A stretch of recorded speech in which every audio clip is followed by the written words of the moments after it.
Welcome to a new episode of the Eastern Lariat podcast, your show for news, notes, reviews, and opinions on the world of Japanese pro wrestling here on cagematch.net. I'm your host, STRIGGA.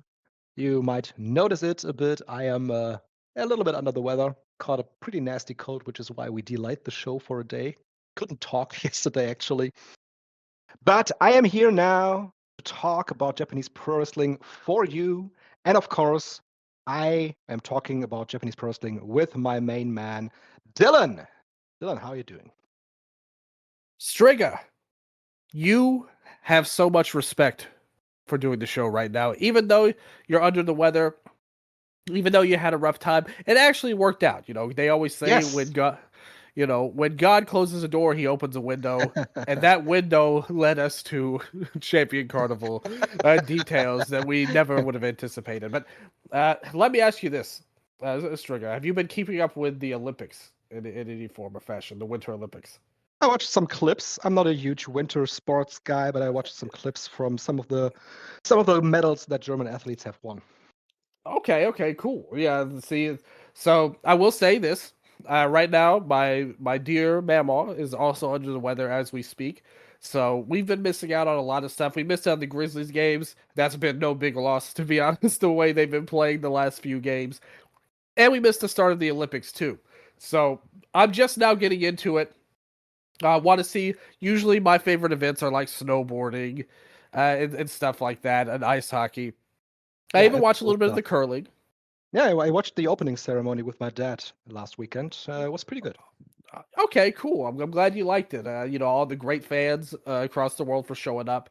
I'm always a citizen of the world, STRIGGA. I try not to have a rooting interest. I just want the best, fairest fights to win type of deal on there. Although, of course, I will be happy if, I get two countries with China and the U.S., so I can do that. But if Germany wins, I just steal your shine and be like, yeah, that's STRIGGA's company. I love them too. Japan wins. Oh, I've got people I know there too. Like all these other places that I can celebrate for everybody. Japanese athletes, they got some shine in the Italian press because they came out not only with small Japanese flags in their hand, but also with Italian flags in their hand during the opening ceremony. That was cool stuff. And I saw some confusion online. I think it was from accounts from the US on Twitter, where it was that athletes with a German-sounding name started for Italy, while athletes with an Italian-sounding name started for Germany, which of course is because some of the Italian athletes that do winter sports are coming from the region of South Tyrol, and that was originally, before World War II, was part of Austria, but it came to Italy after that. And of course, during the 1950s and 60s, lots of Italian immigrants came to Germany for work originally, but stayed. And so some of these Italian-sounding names are starting for Germany now. And good for them. No matter what name you sound like, if you've got the skills, you can represent. Absolutely. So big love to them. They're up there. The home team is up there in the medal counts. Norway up there, looking at the medal count now. Germany in number 6. Like, Yes. you're doing very good right now there. So big shout out there. So good stuff there. US number 3, Austria, France, Netherlands. So a lot of European countries are getting some big wins in their home area. So big shout outs to all the great athletes. I can't wait to watch more of it once Mammoth feels a little bit better. And if Dylan, as we're recording this show on Sunday the 15th, Germany and the US will battle in ice hockey. Oh, that's one of my big events going in there. So I'll be thinking of you when I watch that one on there. So really, when you think about it, either way, I could claim a victory somehow. I feel like on there. That's really what it's mostly about for me, is myself. It's not about the countries. If I can claim wins for my friends, that's just as good as if I won, practically, STRIGGA. So I really do appreciate that, and can't wait to see more of the Olympics. I love the Olympics because it's stuff you don't get to see Yeah, otherwise. it's incredibly fun. Yeah, I love to watch it too. I Awesome. just not about a lot of big live watch, like I said, with Winter Games, but sometimes I watch some clips back, and it's always good. Yeah. Yeah. Yeah. Can't wait to see more. Yes, so there's the Olympics that's going on in Italy right now, but we're of course focusing on Japanese pro wrestling here on this show, and we're starting off with the biggest chunk that we'll have on this show with New Japan Pro Wrestling. They just had their new beginning in Osaka show, a show that was sold out in advance, which got some attention for New Japan Pro Wrestling, especially because this year is going to be very defining for them after Tanahashi's retirement and the loss of so many that shaped the promotion in the last couple of years. They really need this kind of success to underline, hey, we're still New Japan Pro Wrestling, we're still here, we're still a big player, and especially with the announcement that Hiroshi Tanahashi had during the show that they will be returning to network television in Japan for Dominion in Osaka in June, that is. So that's their second network television show because the first one, of course, with Tanahashi's retirement was so successful, they're getting another shot at that. And that is really what the company badly needs. It's eyes on them. It's eyes that are not their usual core audience, their diehard audience. It is more eyes from the general public, from casual fans, maybe from dropouts that left pro wrestling behind years ago for whatever reason. It's eyes on them, which they need. And for that, Dylan, they have a champion on top, which is Yota Tsuji. And Yota Tsuji probably is the right guy for the right moment. And if he gets more eyes on him specifically, that's a shot for him to become a bigger star this year in 2026. For sure. The way this company goes, and we talk about this show, I don't think anything can be guaranteed for June at this point. I do have No, to say, no. but you know, whoever is the champion at the time is going to have a big moment for sure when it comes to Dominion getting in. That's a great thing. Hopefully, they can keep working with TV Asahi, and they can keep doing these shows more regularly. I think that's going to be a big point for them, and I think this show, like you said about the sellout, I do think that is a direct result of them being on national TV for the Dome and getting people excited. You know, the main event was what it was. You know, Aaron Wolf was his star power still stayed strong. But that TV deal is it's like gold for this company. And the more they can get of that, the better it's going to be for everybody, but particularly the main event, depending on how much of the show they actually show on TV. Like, depends on how they're going to sort that out time wise. But you know, the main matches are going to get their shine. So it's a great thing. That really was kind of like the real, actual biggest thing that happened on the show. Yeah. Even if it wasn't an exciting match or anything like that. It was a great announcement, though. Yeah, man. Yoratsuji, like we said, the right guy at the right moment. There's really no discussion about that. Who should be leading this company right now except for them? There's really nobody else that feels as big as Yota. And especially not Jake Lee, you know? Like you said, this I was match, about to say that some people actually thought that he might win. Like, yeah, Jake might win this thing. I thought Not me, that though. would be completely impossible and would have been a completely ridiculous decision.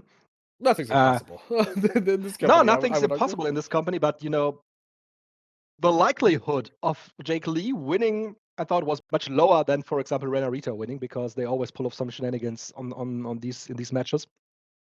It has a rating of 5.73 as we're recording, a rating of 1 3/4 stars from Dave Meltzer. Wow, that is a gut punch for a main event of New Japan Pro Wrestling. But yeah, it was a ridiculous performance by Jake Lee. He in the lead up to that, he always jumped around in the ring, kind of dancing like Roger Rabbit, making faces like Roger Rabbit, and was just completely over the top with his gimmick that he started way back in All Japan Pro Wrestling. Remember back then we had a show where he talked about his laughing, and his laughing Yeah. was so ingenious and so fake that we really we couldn't bear with it anymore. At that point, he probably was at 8 out of 10, but now he's at a 12 out of 10 when it comes to his acting. and his acting is really bad, and it completely takes away from the sincerity, I want to say, of a main event match like that. Yota had some cool moments in the match where he used the Guerrero special, where he sets up his spear with. That was cool. Even the camera crew wasn't quite on point in this match for some instances, and most evidently the finish, where at the first look you didn't really get to see the impact of the spear that Tsuji did on Jake Lee to win the match eventually. But what overshadowed was really the hideous acting of Jake Lee. And I don't know where that should take him, because that's not anywhere near an main event level performance. And I saw coming into this match, I saw a lot of people online say how good the build-up was to this match. Me too. And I was puzzled by that. Yeah, and I don't agree with that at all. Yeah, I was thinking the same thing. I said it. I want to plug a brand new feature I've been doing lately on the Patreon, patreon.com/Eastern Lariat. EO Weekly, the new weekly newsletter that I've been writing for all the promotions that I can find of some relevance. I don't go too deep into everything, but I write a lot just to wrap up of things happening every week. And yeah. I wrote a full preview of the show for EO Weekly number 2. And we're 2 issues deep, big zone there. But I wrote a full preview for it, and in it I said exactly that I'm not buying this build-up being good. I like that they did the promo battle at the end. That was something a little bit different. They teased something like somewhat interesting with Tsuji saying, well, maybe you'd be better off joining my group. Like, are you even really happy in Empire? I thought that, okay, you're setting something up. He feels like an odd man out in there, yeah. Yeah, he totally does. But the problem is, and maybe it is just because of him, I didn't think Tsuji was that good in this match either, to be honest with you. And I think it's easy to blame Jake, but also it's also easy to say that he looks great when he's wrestling Konosuke Takeshita compared to some other people. That, like, some people need to get a little bit more credit. And Tanahashi's another one that got the most out of him. Him on his own, I think he's definitely, the jury's out on him as a top guy at the moment. I would say.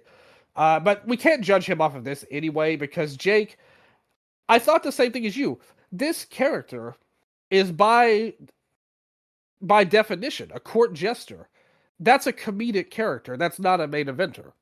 So I really wonder why they went this route all around. Like, what did they actually gain from this? Yeah, especially because, like you said, it doesn't feel like it fits the United Empire, because when you look up and down that group, they are all very stoic and sincere characters that they have in this group. But he's not. He's a complete fool. He would fit much better in the House of Torture, actually. Yeah, he does kind of feel like that, to be honest, that he could be that kind of character. But yeah, I don't know why they went the comedy character route for him. I definitely don't feel like there's any upside to this at all. And like I said, the match wasn't what it could have been, so really nobody actually benefited from it. It was a total loss, this main event, I would say. I will say, like you said, there were a couple of good moments by the end. They kind of turned it on for the last few minutes, but the first part of the match was pretty rough, I thought, and a lot of it is due to the exact reasons that you said. And it's something I thought about. Him, I think he is the top tier example of what I'm about to say, but it's something I've had this thought before about Inamura in Noah.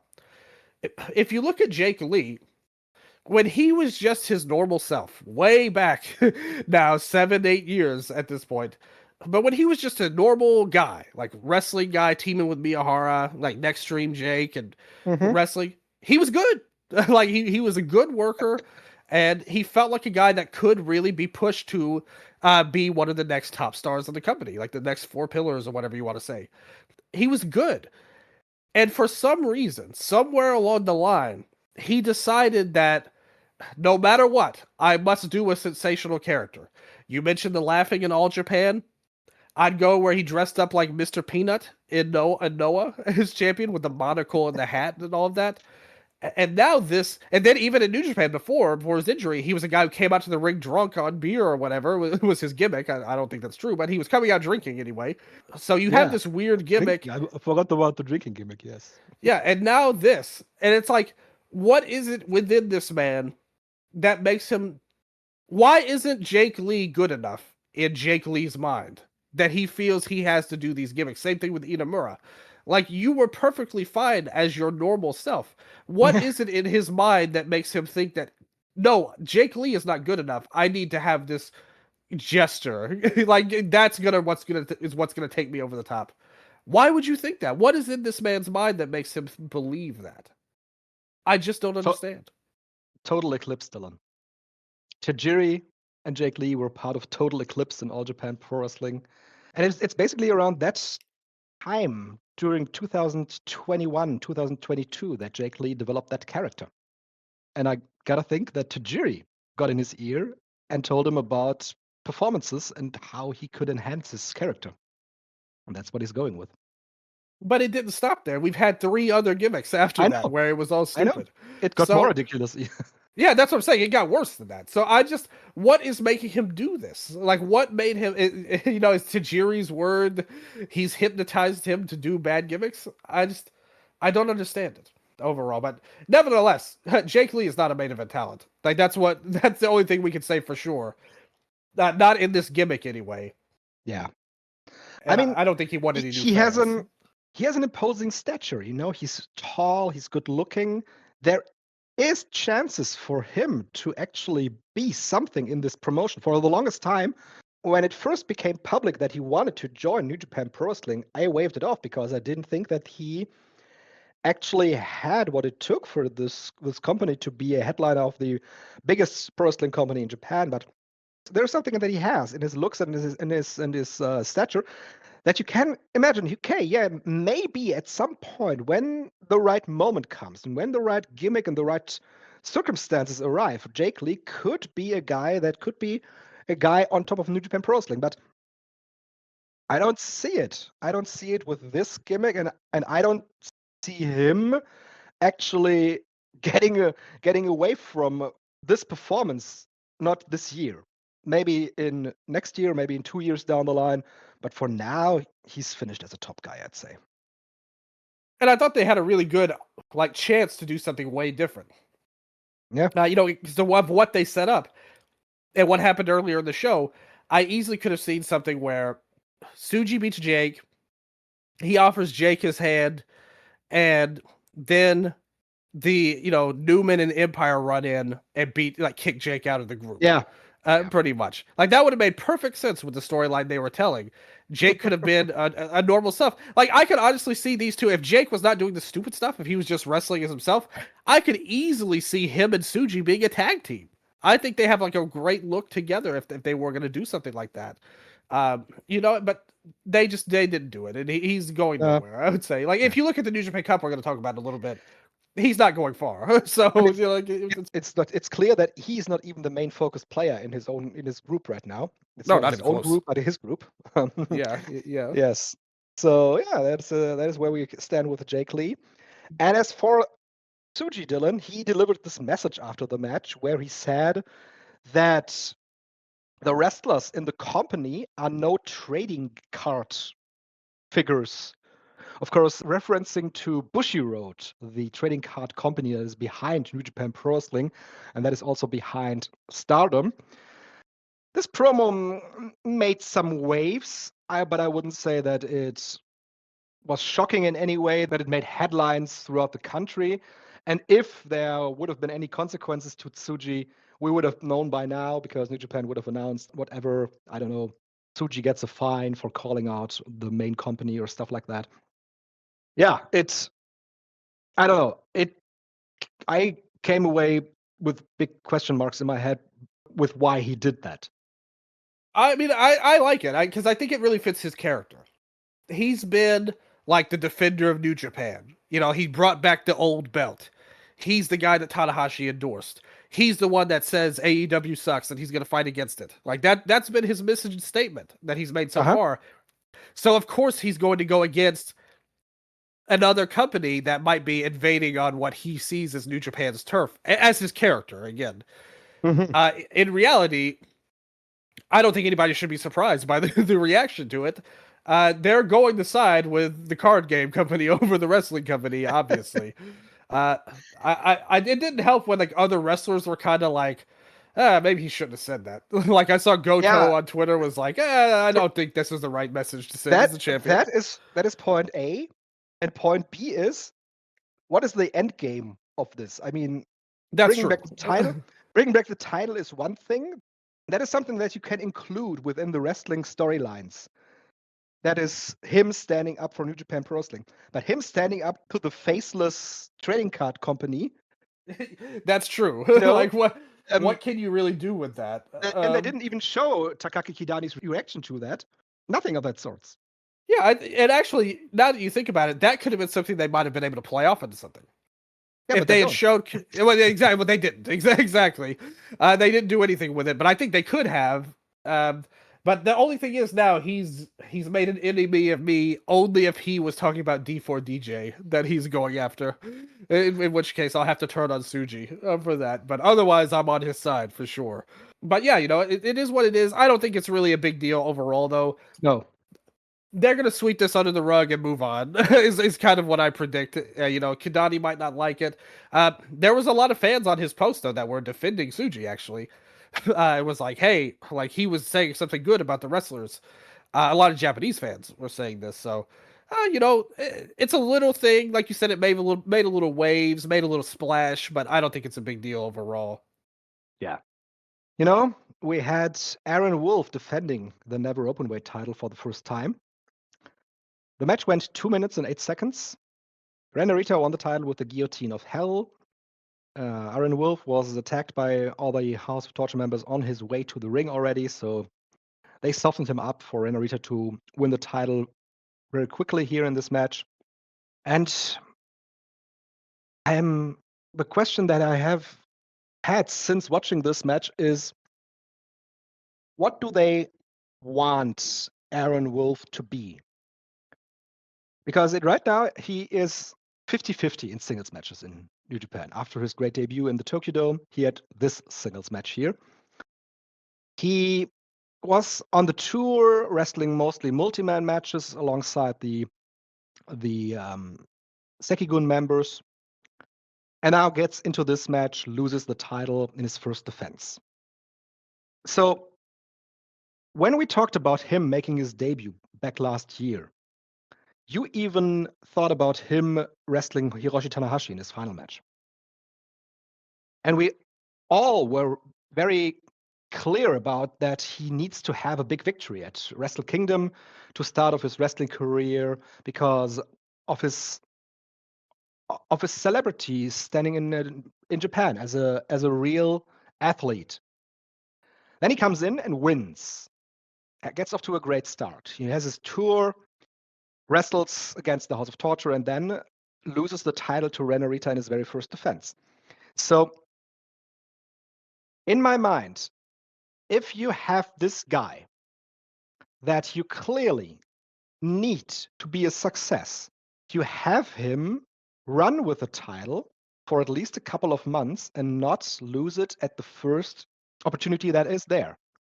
If you want this guy to be like a young lion, if you want this guy to look out of place with some of the gimmicks that New Japan Pro Wrestling has, because he struggles to adapt to pro wrestling, that is something that you can do. That is something that you can tell, but you can't tell both tales. You can't tell the story that Aaron Wolf comes in and immediately is a top guy in his first match, and you tell the story that he loses in his second match. That is two stories that don't add up, and that could hurt his character very early on, and that could hurt the way that the pro wrestling fans' perception of him is. So, Dylan, what do they want to do with this guy right now? Yeah, I said that he should face Takeshita in the Dome. Like, I think he should have won the world title in his first match. Oh, the world title, yeah. If it was me, Tanahashi should have faced Nakamura. The Tanahashi option. That would have been good too. I'm always in favor of guys wrestling people important to their career, but that would have been good. Like that would have been perfectly fine for sure. To put the next generation over, but I think he should be Like, to me, he's your top star. Like, that is how I look at him. He is the most famous person on your roster, the one with the most upside as a wrestler. He's the one you need to hit. And they told us, like, what you're saying is true, but I also think it's kind of like, the way I took it is this. They saw him in the dome, and, you know, that went how it went. And they've seen him on these Road 2 shows.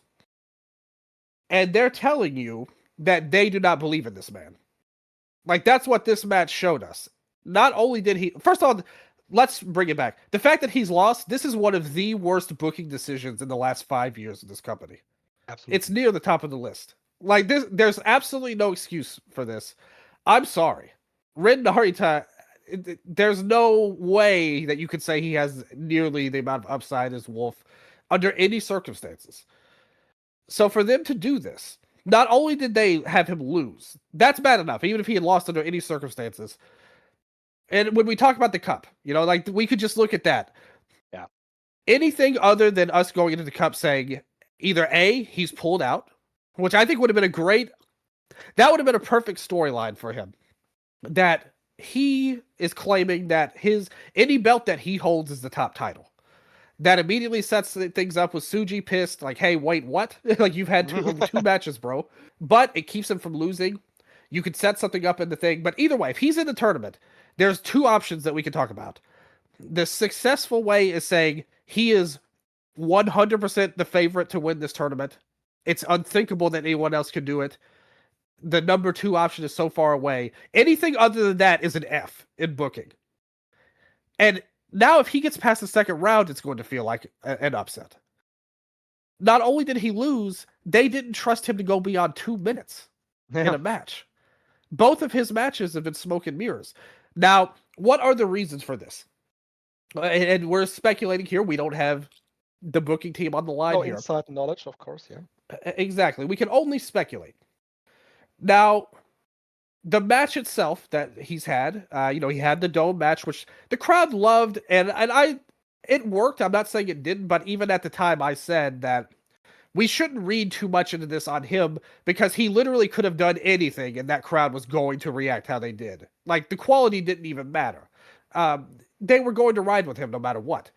And I told you then, that's not going to last forever. His celebrity is not going to last like it is now if they don't book him right, which they are not doing at the moment. Yeah. They saw that. They saw maybe the Road 2 shows. Like you said, he was in multi-man tag matches. Yep. He wasn't impressive. Like, it's not like he stood out as anything big. Maybe the look is a problem. Like, they don't think that, they think his weight is not where they want it to be. Maybe they have questions about his stamina that we can't say for any kind of things. I personally didn't have any problem with his look, actually, when we talked about that. We did not. Exactly. We talked about it on the show, and I want to underline that we did not have an issue with his look. But there were... But do they there were articles. There were articles, and I translated one of them on our Eastern Lariat Twitter account. Yep, I remember that. Yeah, there were articles about other athletes questioning his looks. And we know how pro wrestling works sometimes. There is a clearly defined way that some of the wrestlers have to look, because when you look up and down the roster, there isn't really a big variety of different body shapes, in New Japan Pro Wrestling. He sticks out with his look. I said it for years on this show. We should consider New Japan an idol company. Pretty much, for men. It's true. Is it a trading card company, Dylan? The other side, they're teamed with a trading card company, but that's what they look for. Tall guys who look good. Yeah. Like, that's the thing they care about, like, most, pretty much. It's not just me saying it, it's them saying that. I don't care about that. Like, I want the best workers. The most charismatic and the most fun and the greatest and all of that. But this is a company that clearly puts a lot of stock into that. Is that why that they've done this? Again, is there a stamina issue that they don't have confidence of him doing a real match? That match, we can presume that the match with Fale is going to be another garbage match. I was just going to bring that up, By March 4, Aaron Wolf will have had 3 singles matches with Evil, Renarita and Don Farley. Is that how you position your top star for success? No. I don't think so. and now that Shingo match, It's that you position this guy with a House of Torture in mid-card hell, definitely. yeah, I wanna that's where ask he's at. before we go to the New Japan Cup and Aaron Wolf's chances there in his bracket. Let's talk about Renarita bit here, because the question that I had is, would he have won the title if Evil hadn't left the company? I was gonna make that point. Like, if Evil wasn't gonna leave the company, I think he would have won at the Dome. Like, I don't think Aaron Wolf would have won if that had happened. And I thought that I had suspicions of that going in before we knew Evil was gonna leave. And I think this more or less shows that. Yeah. There, like Narita, I'm really confused about what they're doing with House of Torture in general, to be honest with you. and obviously, like, the same criticisms we've said of these guys is stuff we've said a million times before. But booking wise, you've lost a man. Like, not just a man, but you've lost the leader of the group. I really feel like they should have. And again, of course, everyone's talking about, oh, they should just break up the group. They're not going to do that. Like, I never had any prayer of that. Again, on EL Weekly #1, I went through all of the people that were unaffiliated they could bring in. And one of the names at the top of the list was Aaron Wolf, that we actually talked about on the Patreon. Of who should join House of Torture. And they've actually set up a storyline where that could make sense. Like, that's how bad and fucked up this is. Like, that now, where that feels like a possibility. And that makes no sense at all. Why would you do this to your top star? And why would you do this in a way where you have not replaced the leader of this group at all? If you want to make Narita the leader, that's fine. But there should be a replacement that you could at least lie and say, actually, we've improved. Like, yeah, we lost Evil, but we've got so-and-so in the group. And they didn't even do that. Like, they didn't even put that minimal effort. It could have been anybody, like, that they had. Why didn't they do that? Like, why wasn't there a new member of this group ready to go and set this thing up? Is it that they want Renarita to be that? But I mean, he could be the leader, but they still need somebody else to replace Evil in the group, like as a numbers, Like, it could be a tag partner for Narita or anything like that. But you can't just go and just have them lose and not add. That doesn't make any sense to me. That makes your group weaker automatically. And they're just kind of pretending that they're kind of like pretending Evil didn't exist, it seems like, right now. but now they have the title back, that they have something going for them. Who cares? It's their way of thinking, so the best case scenario that I can imagine for Aaron Wolf to gain something out of that is that he defeats Renarita at the TV Asai special in Osaka Joe Hall in June and wins back the Never title. And then that's 50-50 booking. That doesn't even matter. I know. Like, so I don't know what they're gonna do, but they've already fumbled the bag, and I'm just really worried about how this experiment's gonna go overall, because let's look at the possibility of him in the New Japan Cup. So first he faces Don Farley. We imagine that he defeats Don Farley. Yeah. Then he wrestles Shingo Takagi. And that is a matchup. Oh, he'll lose. Where he wrestles a guy that is very good in the ring, that can lead him to a good match as well. I can see him defeating Takagi. Then he would wrestle either Drilla Maloney, Grado Khan, or Yuya Uemura. Let's say it's Uemura in the quarterfinals. Would be another great wrestler to help him out in the ring. So that could work out, actually, that he makes it to the semifinal stages eventually. Yeah, I mean, I just feel like if he was going to beat Shingo, he wouldn't lose to 2 minutes into another mid-card guy. They kind of showed you what they think of him. It's not always very easy with this company, like you said. That's true. What they're going to do, because they jump from heavy losses to big victories in an eyelash. I guess that's true. It's not foretold that this is not going to work out. They might have some convoluted pro wrestling plan where they think that this is going to work out with Aaron Wolf, but we look at it and say, why just, when you want this guy to be a top guy, why just doesn't he win? Full stop. Yeah, I'm like super. That's the thing. That's the thing. It could be their over convoluted thinking that just doesn't help the guy out. And I think that they're wavering on him is what this says to me. Like I really don't think they have any plan like that. I think they don't like what they've seen of him. And here's the problem. None of your, like, whatever ideas you would throw at me and say, well, this is why we can't push Aaron Wolf as a main eventer right now. Some would be legit, some would not be legit. But they all don't matter equally. He has to hit. You don't have anyone else to be a top star. Like I said, none of these guys have what it takes. Like the Uemuras and Umanos and all of that. Like, they're not there. They don't have it right now. And that we have years of proof of this. You don't have anyone else. Even Tsuji, again, is up in the air right now. Unless he wrestles Takeshita every show. Like, that's not going to happen. You need a true top star that you have. He's the reason they're getting this TV show. Like, I don't know who needs to hear that. It's not Tsuji. It's Aaron Wolf is the reason why. And that's going to go, again, it's going to go away. The question is, how long can they keep this wave up with him being a popular guy? Now, to be fair, this show sold out. The crowds react to him. Like, they're still on his side. I suppose there's a way they could fix this. But like I said, to me, again, I always say it. When they tell you what they think of someone, you should believe them. Not headcanon of how it's actually good somehow. Like, they've told us that they think that this is a 2-minute wrestler that will lose to a career mid-carder. And that's not good. Like, there's no coming back from that. I feel like in the way they book. And I'm really worried about where his future is.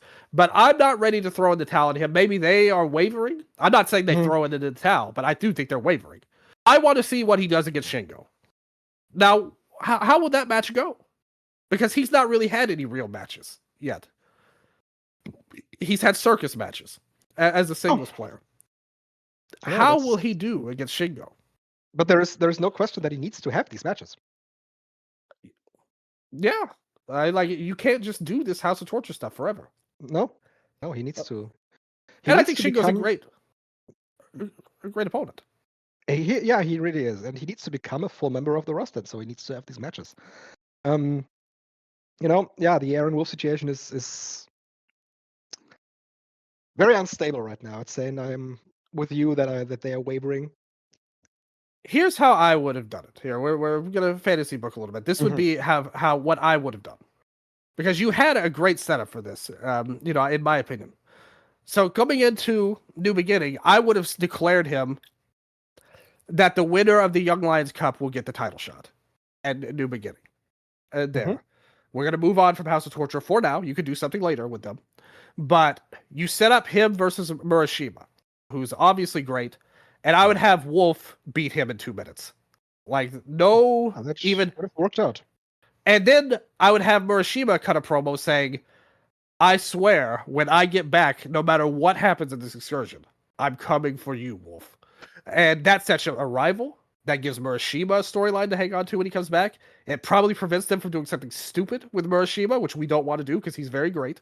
And we love him very much. It gives you an automatic storyline. And it makes Wolf look like a dominant guy. These fans don't want to see Wolf do this garbage. They want to see him look like a badass, judo throw everybody, and be an invincible hero. And that's what I would do with him. I would book him in a way to where if you get a slam on him, that's a win. Like, that's a big deal. He should be booked as invincible, pretty much, in my opinion. Then maybe you could do something in the cup where, like I said, you pull him out and he declares himself as a champion on the level of Tsuji. Or you could have him in the tournament and you get him to a spot against Narita whenever you want to do it. Where, let's say Narita drags him out of the ring and you get a double countout. Like, not a loss, but you eliminate him that way. And you keep him undefeated, and then you can move to Narita, in which he would beat Narita in 2 minutes or so on there. And that's how I would have built this up. I think him having quick matches is not a bad idea, but they should be in his favor, not losing. Yeah, yes, that's the exact asterisk on all of that. Exactly. So I'm so puzzled by what their problem is with this guy. What made them do this? I just, my mind is not comprehending it, Strigga.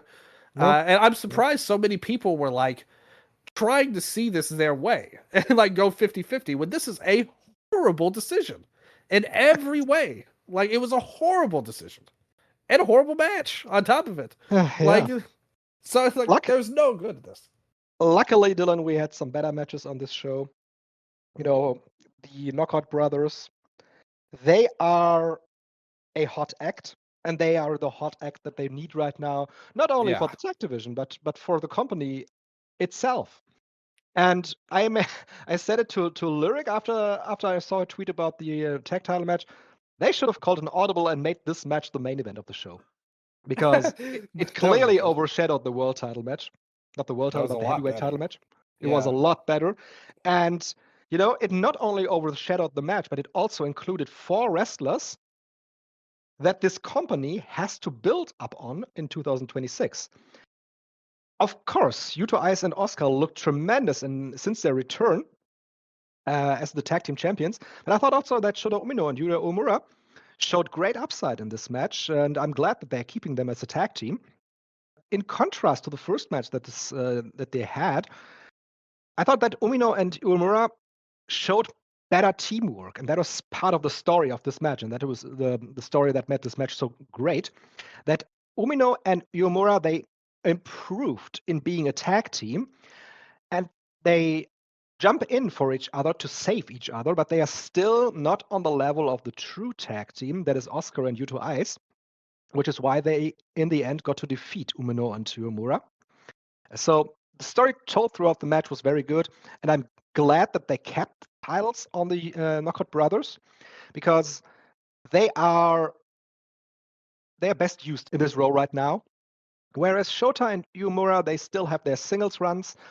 They can clearly come back, and I can see a third match between the teams where Shota and Yuya wrestle more as a tag team and eventually beat the Knockout Brothers down the line this year. There is more juice to this, and I am really glad that they did have this great match. And I'm looking forward to more matches between these teams. Well, first things first, this match was fantastic. Definitely the best on the show. And I think it was the one thing that really had me actually hopeful for the future.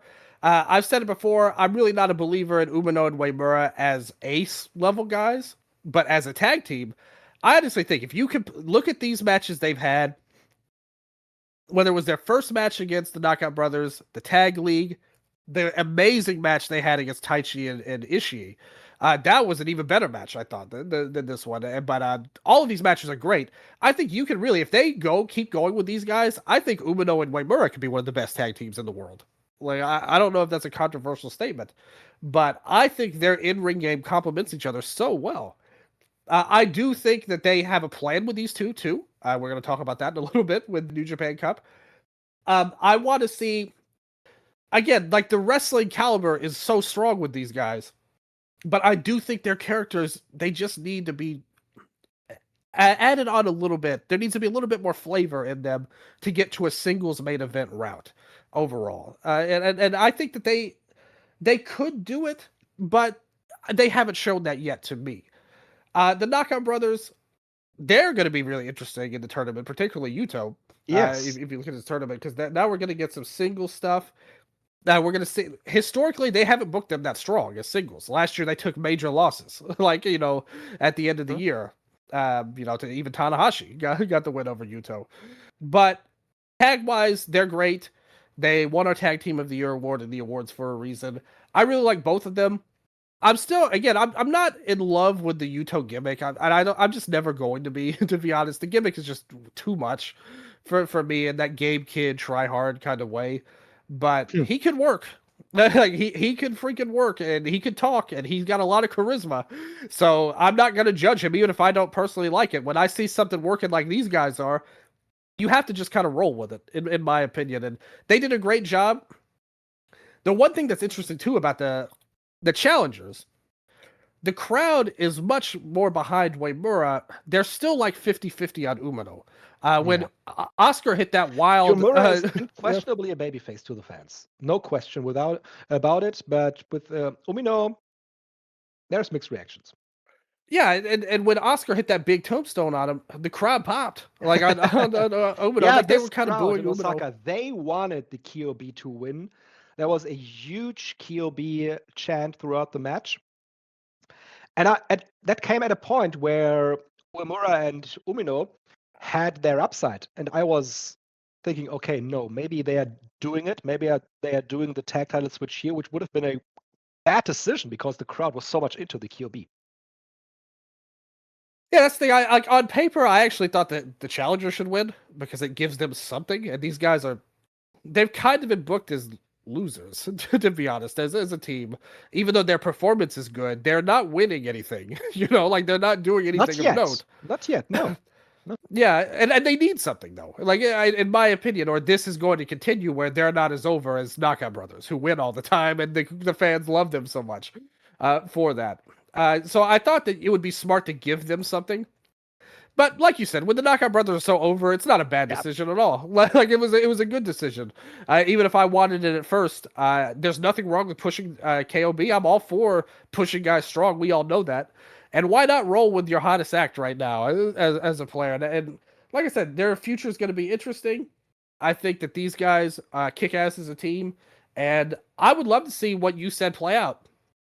I am a firm believer in keeping Umino and Uemura as a tag team and letting them be like the clean cut team compared to the renegade Knockout Brother team. Right. Like I think that's a perfect form. Like if you keep these guys, maybe put a Taichi and Ishii in there as a veteran team, and find somebody else and put together, you could have a good core of this team division and build something with it. And I think they're starting to get there with the brothers. But I hope that they continue it. Like, I don't want them to fumble this because I think they're on the right track right now with everybody involved. And I hope that they don't change things too much. And it's also kind of a perfect way to have Shota Umino's quote-unquote road to redemption to become a babyface again, because they clearly want him to be babyface. Otherwise, they would have told us otherwise. He would have joined a heel group or whatever, turned on Uemura, but that's not happening. So they want him to be a babyface, and fighting with Uemura, who is unquestionably a babyface, against these renegade guys, that will be the perfect way to get him back, that the fans eventually accept him as one of the true babyfaces of the company, where he is not a top guy, but he is in a tag team and is doing his best to help out his friend. That would be the best. And I like him as a wrestler, actually. Like, the team, they work really good at the end of the day. I just don't think the character's there for it. And they have some work to do on that end. But in terms of wrestling-wise, I think him and Uemura make a great pairing together. And I think they're doing a lot of great work. And I hope that they do get behind them. I'd love to see them, if they keep it going, I'd love to see them prove me wrong and take a step up and be that top babyface. Whether it's Uemura or Umino. But like I said, when I see a match like this where the Yuto's so much more above them, it's kind of hard for me to see that. Yeah. So hopefully they have something planned. And I do. I honestly, I will say this. Maybe I'm foolish for this. But I do think there's a plan in place for both of these two. And we'll talk Before we go to the New Japan Cup, Dylan, 3 more matches that I wanted to give a shout out to here on this show. It's, of course, the never openweight 6-man tag team title match that we had on New Beginning. I said it on Twitter. I can watch these 6 go at it every day of the week. They are so great at it. Hartley Jackson and Oleg Bolton have fantastic chemistry. They had this great match in Korakuen Hall where Bolton threw Jackson into the orange chairs. That looked tremendous. That match was really good. The second best match of the show, I thought, was the Callum Newman and David Finlay match. Yeah, me too. And I want to say I really adored the match because it was a perfect goodbye match for a guy like David Finlay. He worked his ass off to make Callum Newman stand out in this match. And Callum Newman, I said it too, he has grown tremendously. When you compare him to 1 year ago, he has developed a very, like I said, with a United Empire, he has developed a very sincere demeanor. He comes off as a true heel character. and he wrestles great. He has developed more of a way to wrestle his matches in between the moves in the last couple of months. He's just grown very much. And David Finlay, of course, is one of the best workers in this company, or has been one of the best workers in this company. He has grown from this young kid coming in 12 years ago, being a junior heavyweight, to developing into a full-blown heavyweight that is a star for the company and one of the best wrestlers. And he gave Callum Newman his best. And man, I can't even say enough good things about this match, because I love the way that Finlay went out here. This was an excellent piece of business here, I do have to say, and everything you said was so true. To be honest, Finlay's going to be missed, and I think some people haven't quite realized that yet. Of all these people that are leaving, he's leaving the biggest hole behind. I think so too, because there's no one that can really fill his gap as a heavyweight, like with what he brought to the table. And actually, I think they're really missing out as a company, because we saw it in this match, and I've said this for a long time. Obviously, I've been a big supporter of his. I think he's done a great job as the Bullet Club leader, and he's worked well. He really transitioned greatly to a dominant heel role. But I've always said his true instincts are as an underdog babyface. Like the stuff he did with Finn Juice, he took a team that was going nowhere and made it work, and he was so great in those roles that have kind of gone by the wayside because it's been a while now. But we were just now getting to that. This crowd was fully behind him in this match over Newman. They were chanting for Finlay all the way. I mean, maybe they knew that he was probably leaving. I don't want to speak for the Osaka fans, but they were rallying behind him, and he's a great babyface.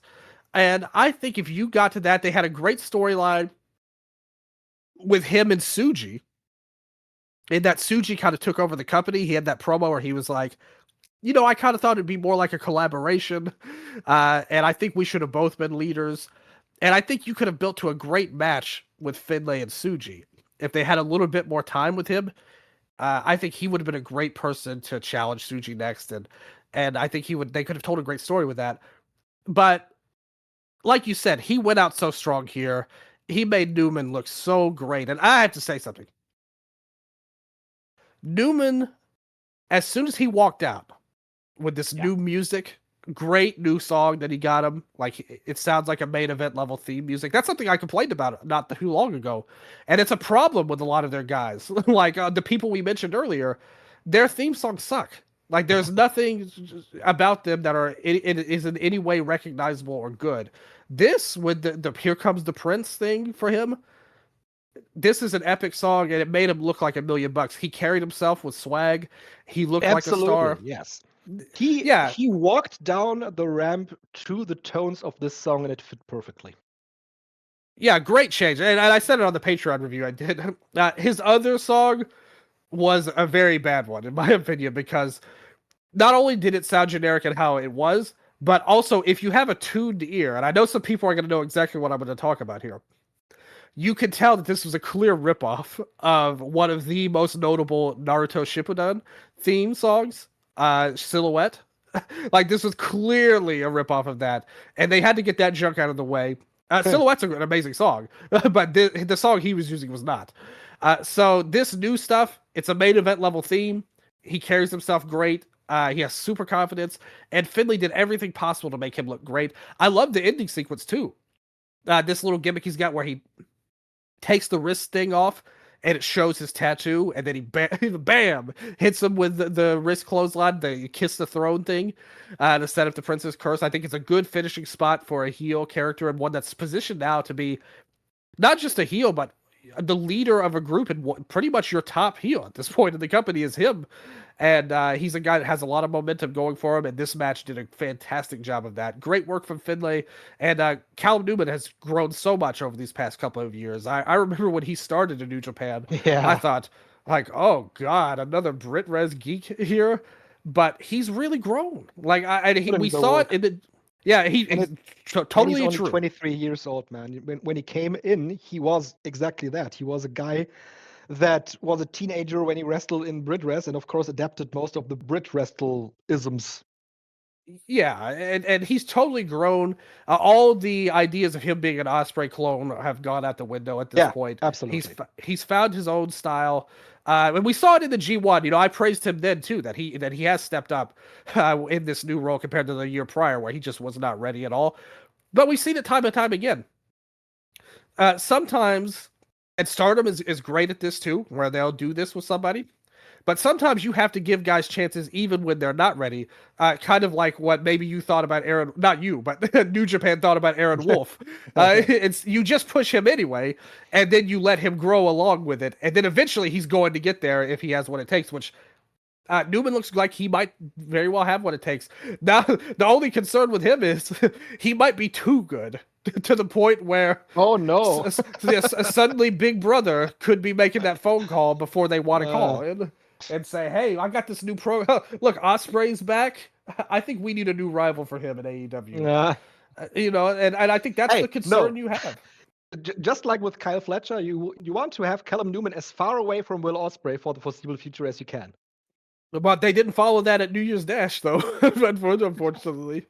Yes. But I mean, it makes sense. Everyone knows he's his protege, so at the end of the day. But you know, he's doing a great job. We got nothing but respect for Newman, like you said. He put in the work. He could have rested on his laurels and been the high flying Brit Res guy forever. But I have to say too, this current iteration is such an improvement for him to the Prince of Pace. Like, this fits his character so much better, in my opinion, or his wrestling ability, more accurately. It fits him so much better this way than what he was doing before. We made fun of the Prince of Pace for so long now that they are eventually getting rid of it. Good stuff. And it fits him so much better now. And he really feels like he's right on the cusp of really getting elevated, and he deserves it. So, and Finlay, I just can't say enough good about him. Like we said, huge. He's going to leave a hole that they're not ready to fix right now. So, before we get to that talking point, Dylan, before we get to that talking point, who's going to step up? Final match that I wanted to talk about is Andrade El Idolo versus Gabe Kidd. Well, we talked about Callum carrying himself greatly. Andrade, ever since he came back to AEW, he's actually working. You know, it's not like that he is suddenly a different dude, but he's just putting in the work, and he has always been great, but he didn't always show that. So he came out here looking great. Thing though is, I didn't care for the match because I can't care for anything that Gabe Kidd does, whether it's here, whether it's in AEW, where he seemingly again wrestles Darby Allin. I just can't care for that. Match was probably pretty good, but I just didn't really care for that. And Andrade won the match, going for Tsuji now. He's been built up very good recently, that he became an actual threat, not only in New Japan, but also in AEW, where he is kind of a guy that is just right there in the main event region, but doesn't win the title in the end. And that's probably going to be what the way is going to be at New Beginning when he faces Tsuji. So that was that. Yes, and and we not only have David Finlay leaving, we also have Hiromu Takahashi leaving. He had his final match here on this show, which wasn't really noteworthy. It wasn't noteworthy at all. Not worthy at all. I said it on Twitter too. The career of Hiromu Takahashi is a career of what ifs. There were really a lot of people on online recently pointing out that he always wanted to be a junior heavyweight, and they didn't want him to move up to heavyweight because he didn't want that. But there was a time when they actually needed the guy in the never openweight region, where he could have been a great never champion and be a link between the junior heavyweights and the heavyweights. He didn't necessarily have to become a heavyweight, but wrestle as a junior, wrestle heavyweights. That would let me ask you this. Good. Yeah, let me ask you this, because I made this point to on Patreon. Okay, let's say that's true. Hiromu was just so determined to be a junior heavyweight. Why couldn't he have been a junior in the G1 wrestling all these guys listed as a junior heavyweight? And that would have been where I went with that, where I wanted to go with that, because he once again made this point here that he wants to come back to New Japan as a junior to win the title. But that's who cares? That's not what they told you when he actually has matches.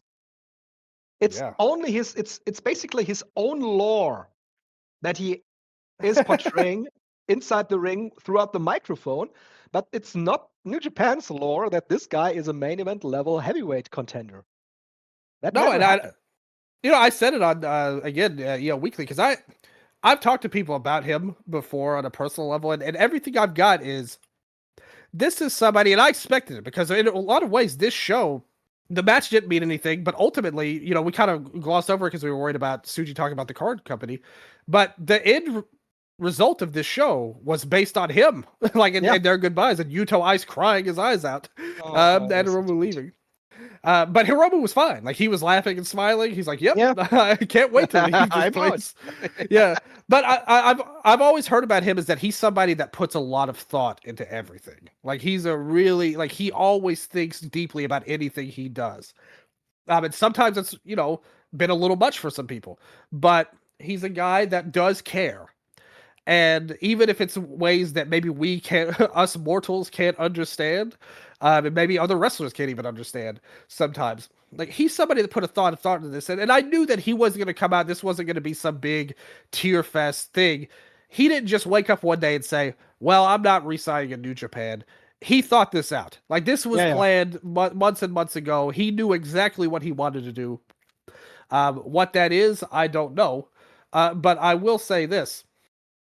I do think coming out of this match, one thing that stuck out to me is that even with him leaving, they still couldn't put over Akira's team, despite how this feud is gone. He's tried with a beat up after the match, but he looked like a geek. Nearly as effective. No, it wasn't even any kind of beating up. He tried to attack Hiromu, then Robbie X ran him off, and Hiromu threw his ass out of the ring, so he could finish. He's like, okay, now that that's done, let me get back to what I was saying on the mic. And Akira's a guy that I think a couple of years ago you had the chance, like, he could have been something in this division, coming off that big cage match where he was one of the standout players. I really thought you might have had a chance with him, and it seems like they had their moments.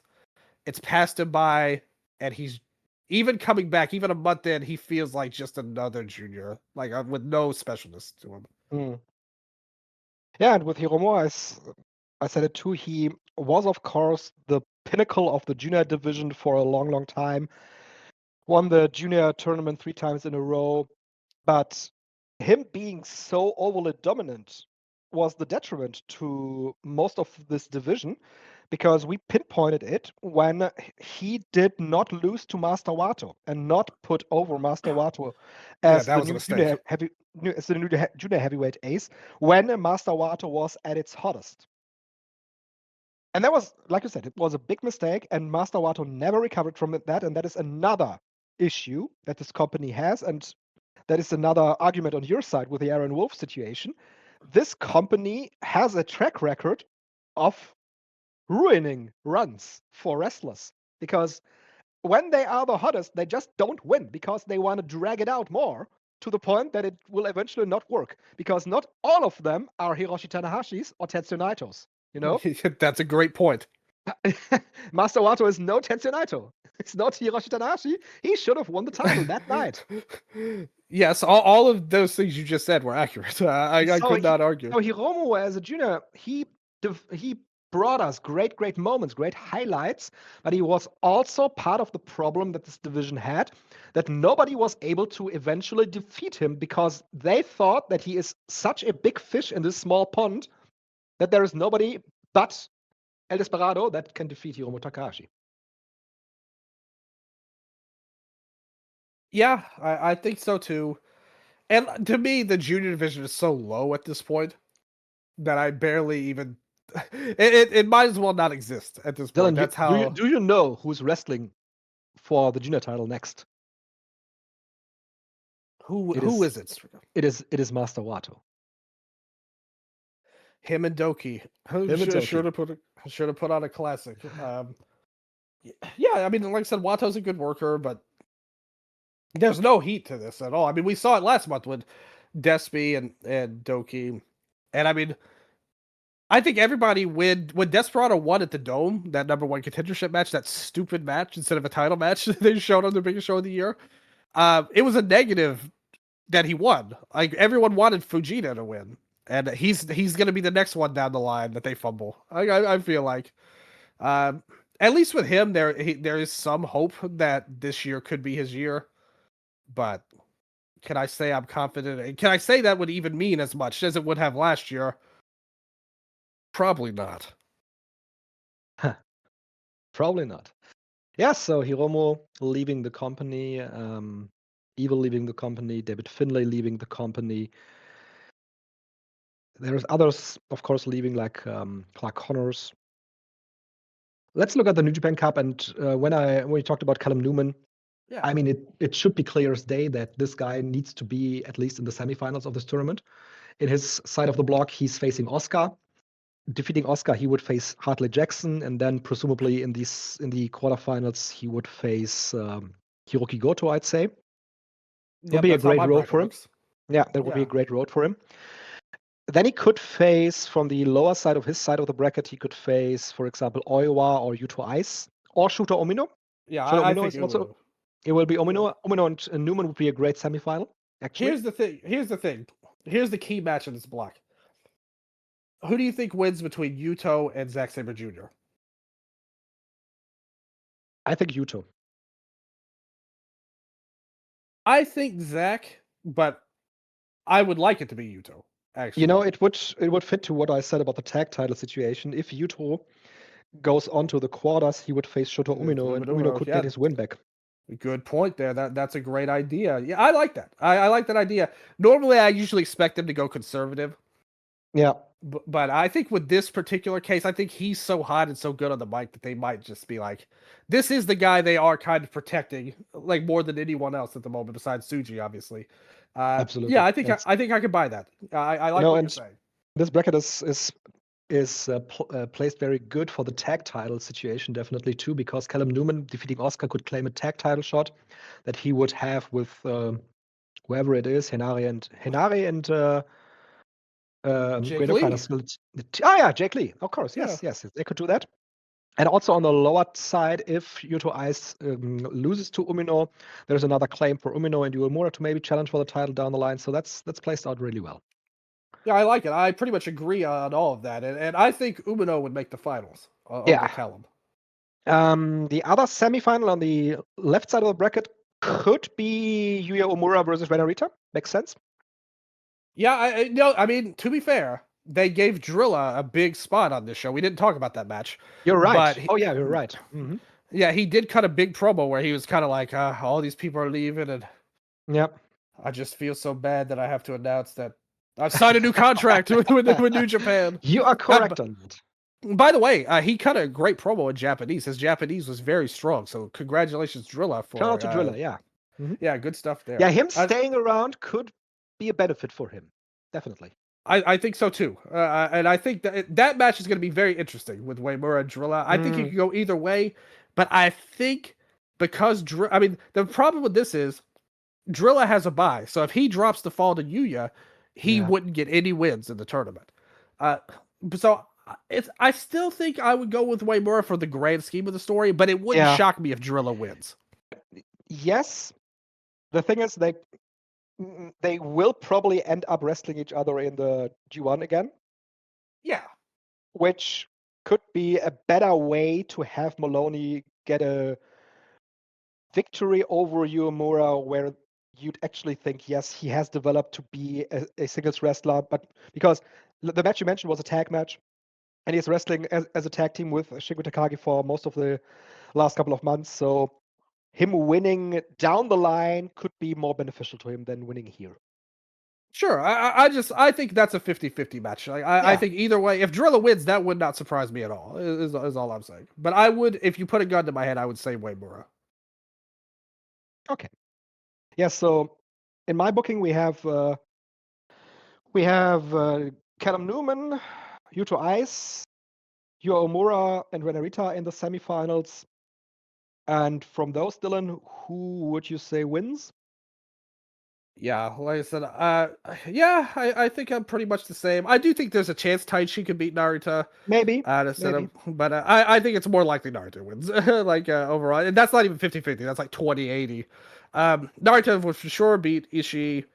Then you have the other side. Hinari would drop Phantasmo, makes sense there. Yeah, the Naruto would advance. So okay, so this is perfect. We have basically the same booking. One way or the other, again, Wolf and Shingo, that's a 50-50 match. I think it could go either way, but let's just for fun give Wolf a win here and put him on. So Uemura takes him out. Uemura, Narita, Callum, and Umino. So this is great. You've got all of your young guys. And that's what you need. Not what you want, what you need. Exactly. Like I said, all of these guys are not perfect, and I'm not saying that, but this is who should be in the Final Four.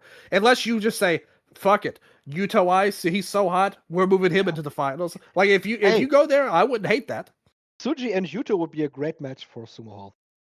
Yeah, that would be awesome. Like, you could even do a build-up tag where Tsuji gets a partner and maybe Yuto gets a big win in the tag title match on there. But I think it's more likely Umino goes through. So in my booking, I had Umino and Uemura in the final here, which opens up the door for numerous possibilities. Yes. No, that's a great idea. I mean, it's very likely too. But I don't want to waive off the possibility of Callum Newman winning the Cup too. No, not at all. Because of the build-up that he's gotten. And of course, Unbound, whoever is left from there, and the United Empire had a pretty heated rivalry the last couple of months. And so that would make sense too with Newman going for the title of Tsuji. I would like that because I actually think this could be where a turn happens with Umino and Uemura. In the finals, House of Torture runs out, and they've got their new man here with Umino. And that would set up the Tsuji and Umino match directly. I could see it happening. I'm not saying it will. I'm saying if they're in the finals against each other, they've dodged it before because I've been waiting for a turn of some sort. They haven't let me down yet, and maybe they'll dodge it again here. But I'm just saying it feels like there are too many opportunities for them to resist forever. If they're in the finals against each other, and a Uemura turn would just be stupid. Umino would have to be the one to go heel in that scenario. We don't want that. But if we're thinking about how New Japan thinks, I cannot write that out. And again, there needs to be a member of all these pro wrestling brain worms. I just don't want to have them. I just want to keep them as babyface tag team. Me too. Nobody wants that more than me. But again, they're going to need to have somebody. Yeah. And I don't know who that is. And Umino doesn't have to be the leader. It doesn't even have to be Umino. I hope it's not. But I do think that's possible. And I don't see a way Umino and Uemura have a match and it's a clean-cut match and then they just go back to being a tag team afterwards. That's not computing in the New Japan way of booking to me. It's not, but it's fitting the promo that they did after that Taichi and Ishii match where they went face to face and it seemed like they were gonna punch each other, but then they said, okay, yeah, we're reigning as a tag team, but I have my eyes on you, you know? Well, like I said, I think their bigger upside right now is as a tag team. Maybe one day they'll be ready, but I don't see that. So I would much rather them be a tag team and get, like you said, your thing that you laid out earlier of them finally getting the win, probably on that TV Asahi show in June. Would be perfect, actually, yes. Exactly. Like that, I thought they could have done that on the Dome. If they won. What you need to do at that show, now that you bring it up, Tsuji has to get a big main event victory. Aaron Wolf has to win a big singles match, and Yuya Omura and Shota Umino have to win the tag titles. That's it. See, and all of that sounds perfect, right? And I hope that they do that again. But it's just something, like I said, if they're in the final together, that's not, my brain is not able to comprehend that. But I hope that happens. Or if Newman wins, I would have no problem with that. But it does feel like, let's be real, that's a pretty big jump up for Newman. Like, to go from where he's at to winning the New Japan Cup and getting a title shot. I know. Sakura Genesis is a big show. I'm like, do they want to do that with somebody who's basically untested as a main eventer like that? He had the match last year, in May, when it was supposed to be Jeff Cobb, and he didn't come under the pressure. No, that was his best match to that point against Goto. Yep. Yeah. So either of those work. What about Uemura winning? And let's say your idea works, and they just they just Tsuji and Uemura would be a good main event too. Could you? What about Narita? Would be a horrible main event, but since they are behind him now as apparently the House of Torture leader.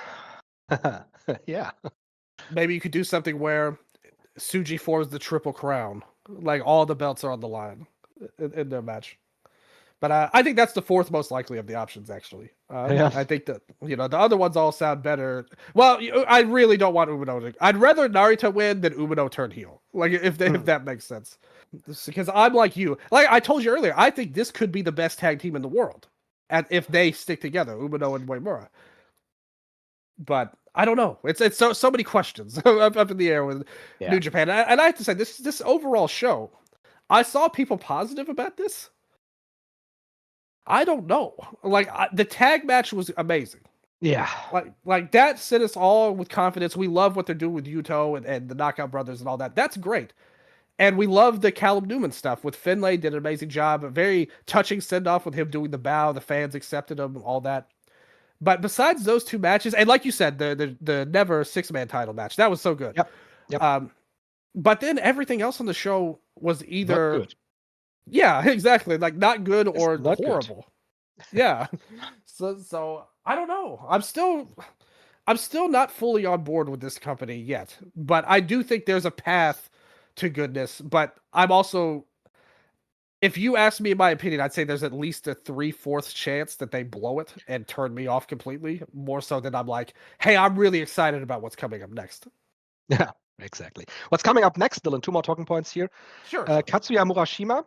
He won the Young Lion Cup. That was really cool stuff that they did in this tournament. The final with Showakato was really, really good. Murashima is clearly the best that they have right now. And he's leaving now. He's coming to Europe. I'm very, very stoked for that. I love this guy. And he's going to be at the 16 Karat Gold weekend, wrestling at Ambition, they announced. He's also wrestling for Pro Wrestling Holland, a company that I also follow. So I'm going to get my fix off. Katsuya Murashima in Europe. They know what a big fan of his you are. They booked it for you. I think. Yeah, they booked it for, the great thing about WXW is that Felix Kohlenberg has a very similar taste of pro wrestling, like I have, and he always books stuff that, not always, but he tends to book stuff that he likes, and that always works well for me. Yeah, Felix has done a great job with what he's been doing with WXW over the last couple of years. Yes. So I gotta praise him for what he's doing and getting Murashima in. You gotta jump on that, man. Honestly, objectively though, it's better for him, I think, than going to America. I think he's better off going to the European style and seeing what they can do. Absolutely. Absolutely. Yeah. And you see how well it worked out for Yuto Ice and Oscar. That must have been a big positive for New Japan to say, okay, we're going to send him to Germany. So that's Kato's going to Mexico. Mm-hmm. That's good for him too. Yeah, he wanted to go there, so it's good. Same thing with Tsuji. He asked to go there, and he did. And hopefully both guys, I think both guys have a ton of upside, and I can't wait to see what they do. Yes. There was some kind of confusion between the two of us earlier before we started taping the show, and you said you wanted to talk about Yasuda, and I thought you meant the young lion, Masatora Yasuda, but of course you mentioned you wanted to talk about Tadao Yasuda, who recently passed away at the age of 62. So for me, I'm gonna put this up for free this week because I put a lot of effort into this Yasuda obituary article that I wrote. I honestly think it's the best one in English written. So everyone check that out. It'll be on the Twitter page with all kinds of info. Not just about his wrestling, but really his story. Like his personal story is incredible. With what I was researching and things like that. Just briefly, he's a former IWGP World Champion. He's a guy that when I was doing research for the article, I was just thinking, like, I know his reputation. When I came in back in 2009 to 2010, whatever, he was the one everyone pointed to as like, he's the worst IWGP champion ever. Like, he was the one everyone pointed to. I think now that he's passed away, actually, I've seen a lot of people kind of reevaluate his work a little bit. And he's a guy I always thought, well, because I watched a lot of that stuff. I was a fan of that era, going back like the Inokiism era, just in terms of wrestling, not as a business, since I would not have booked things that way. But just as a fan, I think they had a lot of cool stuff like Murakami and stuff like that at that time that I loved a lot. Who was in Yasuda's faction, for the record. But he was a guy that basically he started in sumo. His whole life was a roller coaster when you get into the story, but he started in sumo, didn't do anything for the first 8 or 9 years of his wrestling run. He had a shocking upset over a famous legendary kickboxer named Jerome LeBanner. And Yes. yeah, like that was literally one of the biggest MMA upsets ever. Like nobody dreamed such a thing would happen, but it did through a forearm choke of all things. And I actually watched that fight this past week and a few of his matches. But he's a guy I always thought was like, well, he's not as bad. Like he's not great, but he's not as bad as people say. And I say it in the article, but if you want to get your fill of Yasuda as a wrestler, the number one thing you should do. And New Japan actually put out a bunch of his matches for free, by the way, on New Japan World, if you want to check some of those out. But if you want to see of him at his best as a wrestler, you got to watch him versus Yuji Nagata, his biggest rival. Absolutely. He won the title from great Nagata. matches, actually, but the one from 2002 is the one that sticks out. Yeah. He won the title from Nagata. He lost the title to Nagata. He had a technical match in the G1 the year prior when they were just coming around to push him. And then the year after, which was a really great match in 03, was the brawl that they had where you had it's always the best Nagata is always the Nagata that's wearing the crimson mask, like Ric Flair. Crimson mask, Demon Nagata, yep. Yeah, exactly. And we saw a bit of that against Yasuda. And Yasuda, the thing is, Yasuda shouldn't have been pushed as the champion. Like I think everybody can agree with that. That was too big for him. Yeah, and that's really Inoki's fault more than him. But yeah, he was a legit guy, like you said. He beat Jerome LeBanner, so that meant he was a tough guy. So he got the title. And again, an extremely inexplicable win. He didn't have any real success outside of that one fight, but somehow he beat one of the best fighters. Again, it was like everything about his life. If you look at the article I wrote, it's like he's the most unlikely Cinderella story ever, like in so many ways. Like no matter what happened, he somehow found his way. Yeah, so and on that same show that he beat LeBanner, Nagata had an infamous and just disastrous decision. Why did Inoki do this? But he put Nagata, as Mirko Krokop. Yes, in a 20-second loss. It was Inoki Bombaye 2001. Like that's Inoki's old year, like New Year's show, like New Year's Eve show. And yeah, Nagata got dropped by Krokop, just totally destroyed. And on the same show, Yasuda beat LeBanner. So wouldn't you know it? They had a tournament to determine the IWGP champion, and it was Nagata and Yasuda in the final. So Inoki booked Yasuda, even though the New Japan fans were not big fans of that. They loved Nagata more, actually, at the time, despite everything. But really, his best work was when he led the Makai Club faction, which is shooter type of faction with President Hoshino. Murakami was into, Shibata was in there. Yeah, and then like all the other guys were like Makai number 1, Makai number 2, Makai number 3. They were all under the mask, but like it was kind of like everybody knew who they were, and they were just doing this gimmick where, as funnily enough, I said it in the article, their reputation is this feared group of shooters, but in reality, House of Torture has Makai Club DNA in it, actually, like in a lot of ways. But I will say Hoshino was a great manager for them. He's a former wrestler and a great one at that. But he was a great delusional heel manager. And Yasuda's character transitioned into more like, his nickname was the Debt King. For all of the money he lost gambling, pretty much. And that was a real life thing that they just turned into his gimmick. And again, I go into that a lot more. I don't want to go through the stuff I wrote already and drag the show out anymore here, but there's a lot to it. So I really highly advise reading that. And, eventually he had all these personal ups and downs that I go through. But by the time he got it done in New Japan was around the end of 2004, he got fired in January of 2005 for, just reasons like not said directly, but it was what it was. And from then on, he was just kind of a drifter. He wrestled in Hustle, wrestled in 0-1 for a while. 0-1 actually worked to get his contract over from New Japan after he got let go. So he had a little bit of a run. And his main legacy, though, is that he was so beloved by his fellow wrestlers at the end of the day. Like, almost all of his stories are something crazy happening.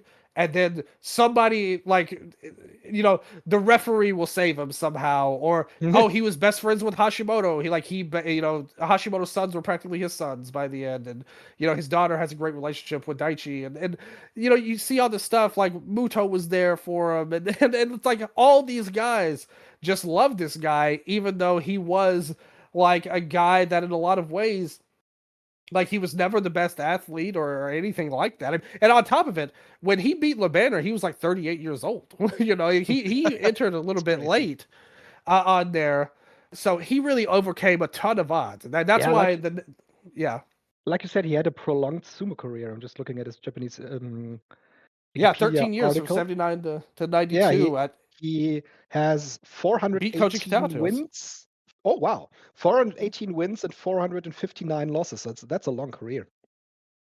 Yeah, and that kind of describes his run. It was very up and down. But you know, it's funny because when you came in, especially in that era, a sumo guy was going to be like a celebrity coming in to wrestle. But for him, it didn't really work out that way. Like, they were pretty much like, you know, like maybe not.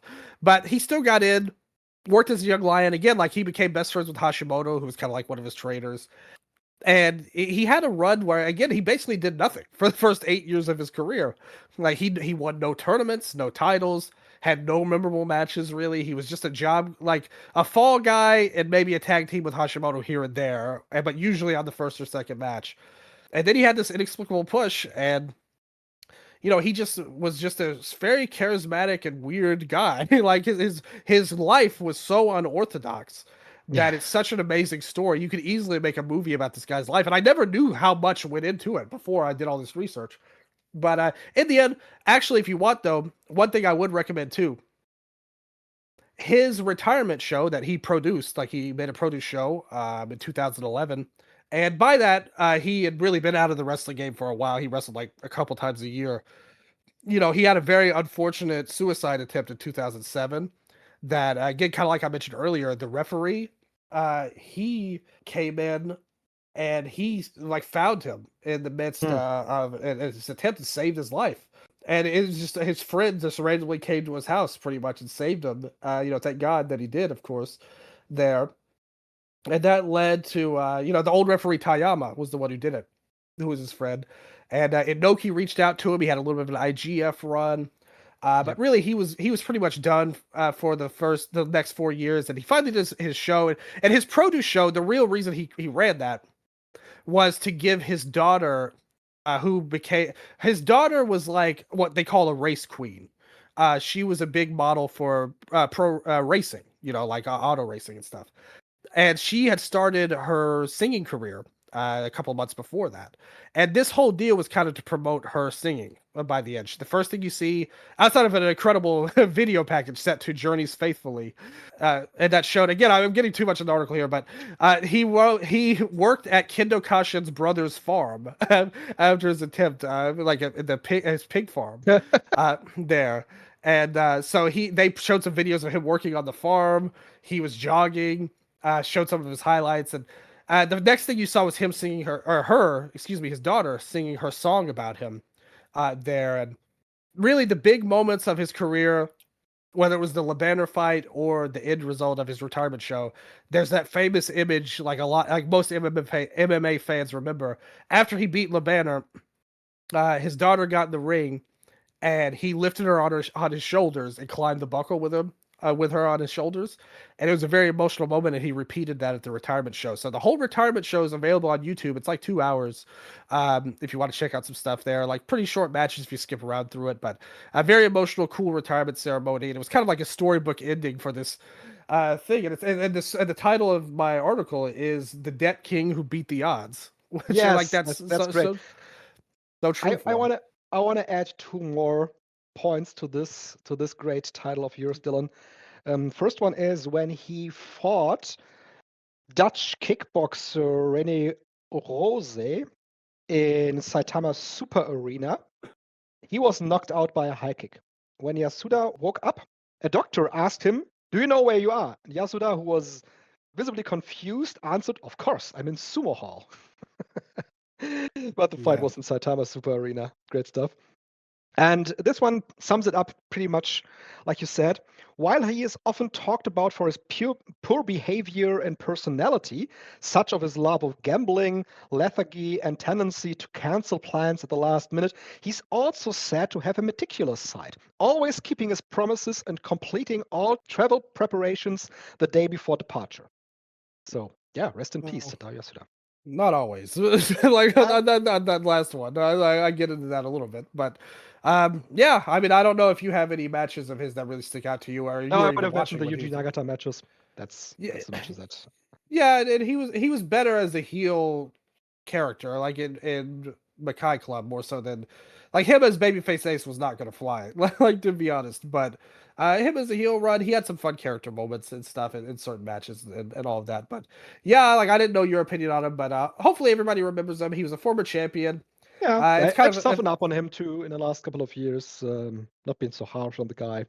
well, and the thing is, like nobody, I think, would say he's like this great worker with 5-star matches or anything. But he was able to formulate and function in his role when he was put in the proper role. I just think the problem is a lot of people were down on everything at that time because he came across at such a turbulent time, like when he was the champion, where just so much was going wrong and there was a lot of bad feelings about a lot of things, and he just kind of was like, "What? Like this career mid Carter is now the champion?" I think people wrote him off kind of bad for that, but I don't know. Like I came across afterwards watching his matches and like knowing his story so in and out like I do. He did a great job in his role as Makai Club leader, but he deserved to be remembered, and I think he deserved a shout out here on the show. Okay, Dylan. So since we've been going very long with New Japan Pro Wrestling now, we have some more talking points that I want to get in here, but I want to do that in rapid fire fashion.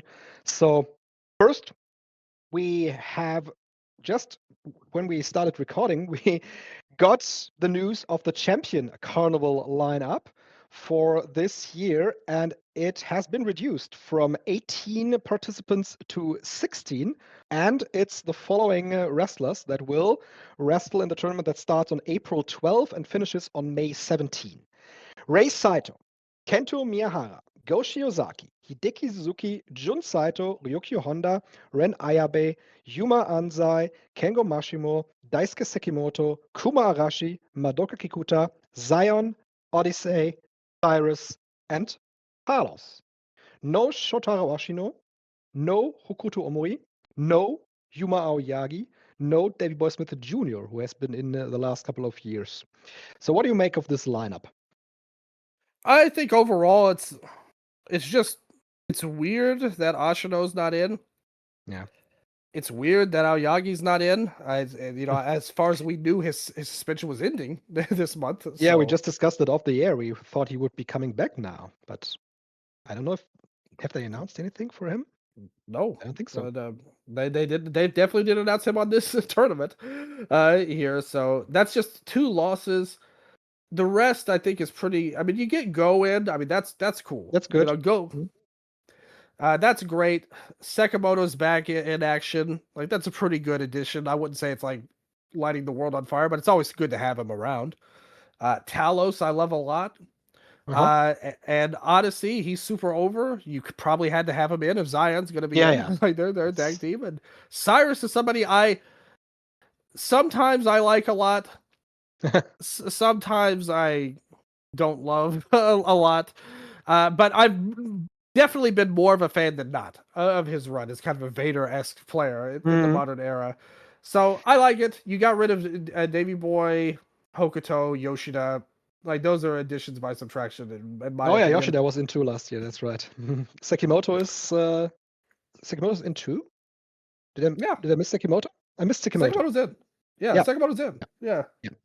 And so like that's good. Like again, I think overall it's a good lineup, but not one again, even Go and Sekimoto. There's not that one guy that's like, I can't wait to see all of the stuff this guy does. There's just not that guy in this tournament. No, it's not. And like I said, it's most of these foreigners, Talos included, Odyssey, Zion, they're just very over, and it's clear that the company went with them. The question here, though, is why did they cut down from 18 to 16 and left out guys like Ashino and Hokuto Omori? That's the key question that should be asked about this tournament. And with Ashino and Omori both, actually. Omori sometimes gets stuff like the tag title shot. He gets some main events. But then again, he falls down the ladder and is just working in the undercards. Ashino, I said it on Twitter just, if I was Ashino, I would probably look for somewhere else to wrestle because this company is clearly not believing in you. Not being put up in this tournament is the clearest message of them all. He is the fourth most important guy in his own faction, not even making it to this tournament. I don't think there is a big upside for him. No, and I think I felt that way anyway. Like, if he was in the tournament, he would have won 2 or 3 matches. And it's not like they lost a big threat to win. It's just too bad because we love him. We think he's a great wrestler, and I think we both agree on that. But they don't care about that. It seems like, and it's just a sad story because he had his chance and he had the unfortunate injury, and then it passed him by. We kind of talked about it in New Japan with Akira. Like, sometimes you're in the moment, and then sometimes it just passes you by, and you can't quite get lightning in a bottle again. And yeah, if he left, he would be fine somewhere else, but maybe he's comfortable there. I don't know, but I feel bad because the tournament's going to miss him. I see Japanese wrestling fans on Twitter being confused about Yuma Aoyagi, why he wasn't there, why he wasn't he's a way bigger loss in terms of kayfabe world than Ashino, but we presume that it would have to be the suspension, right? Yeah. Must have been worse than we thought. That's a blow to him if he's missing this tournament. Like, that shows you they're taking this seriously. Also puts in question his future in this company, I would say.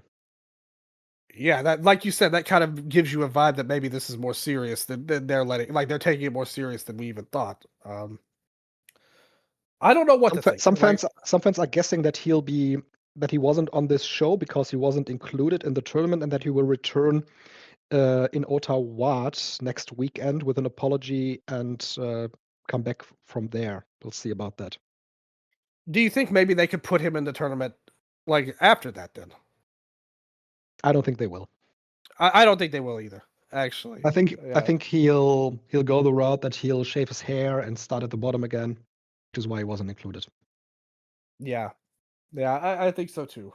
At the end of the day, but any ideas on who could win based on this lineup? I said it to you off the air. Madoka Kikuta is probably losing the Dreamgate title to Yuki Yoshioka, and with that opens up possibilities for him to wrestle in All Japan as a heavyweight. I would love to see him and Miyahara in a Triple Crown title match. That would be great. Yeah, me too. Jun Saito just had, or is going to have his title match. Rei Saito just returned, so I wouldn't do that. Yuma Anzai, always a possibility.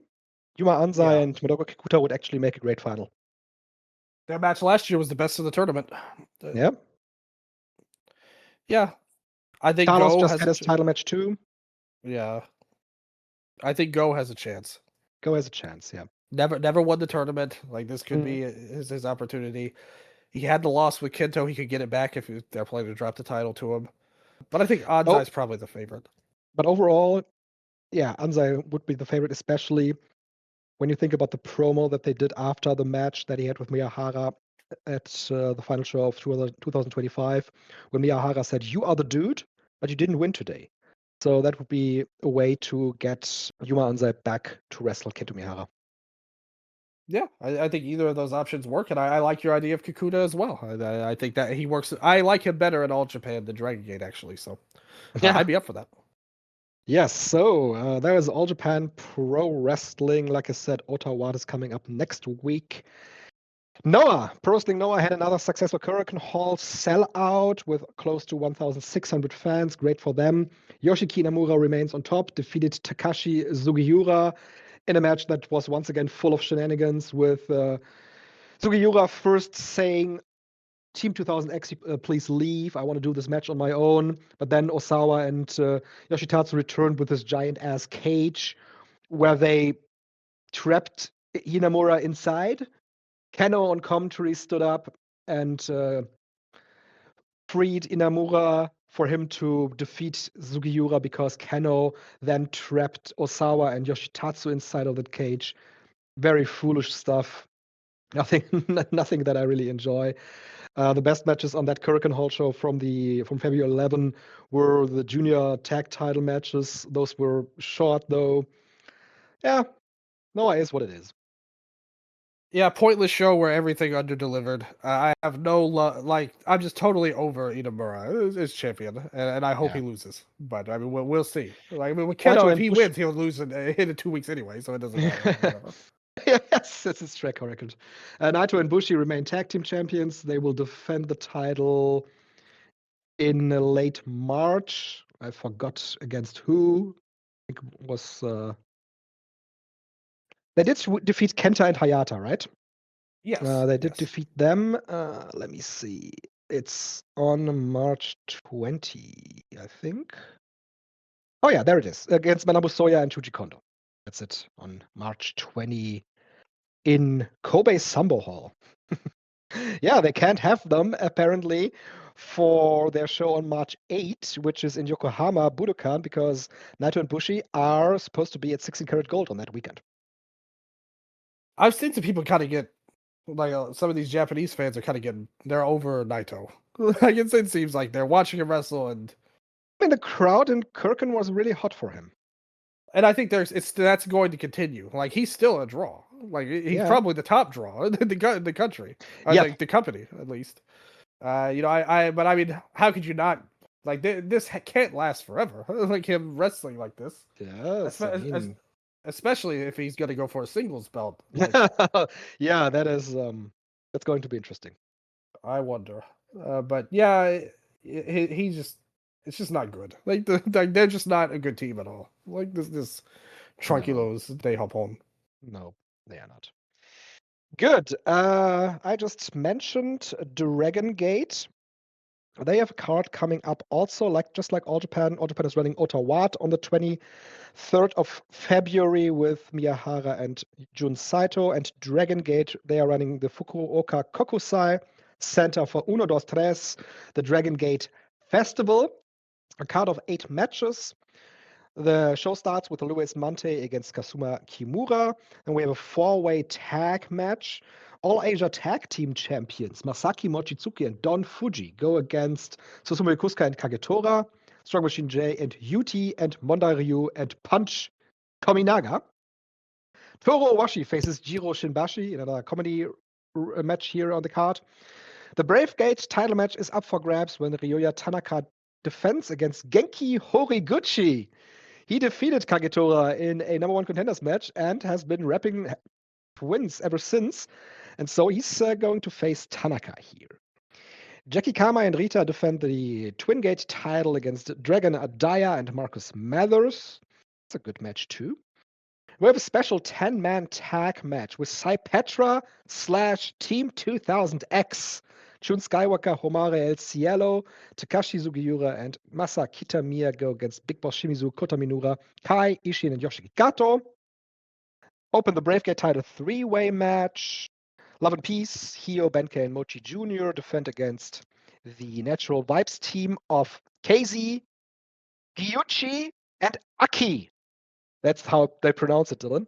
The new name for Akihiro Sahara is spelled out Ki, but they pronounce it Aki, which of course is his nickname.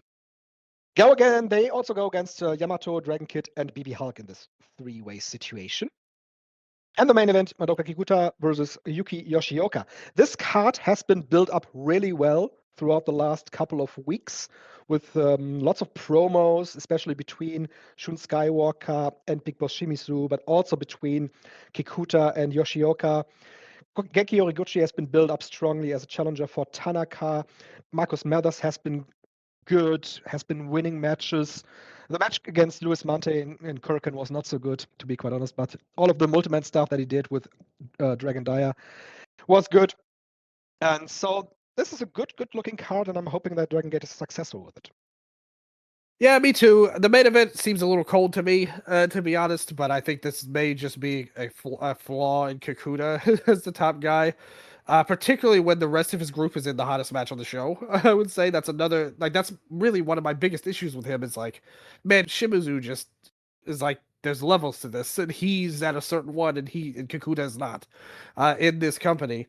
It feels like a cold title match. I don't know what they're going to do with it, other than Yoshioka feels like the big winner of it. Where they go from there, I don't know, because that was kind of like the biggest storyline they had was Yoshioka going back to the Dream Gate, and I hope that he has another run as good as his first one, for sure. And maybe this match will deliver and be great, and you know, really solidifies everything, and that's what I hope for. The Triangle Gate returned to form here. This is an old school Triangle Gate. I mentioned it in EL Weekly how you used to hate these matches when they would go 38 minutes and stuff like that. Something tells me this one's not gonna not gonna reach that level here. I don't know what to think about this rebranding. Gucci, I like it. Gyuchi. Yeah, Gyuchi, I like it. Aki leaves a lot to be desired. The jury is out for Aki. I for one, I'm a big fan of a new dinosaur in pro wrestling, Dylan.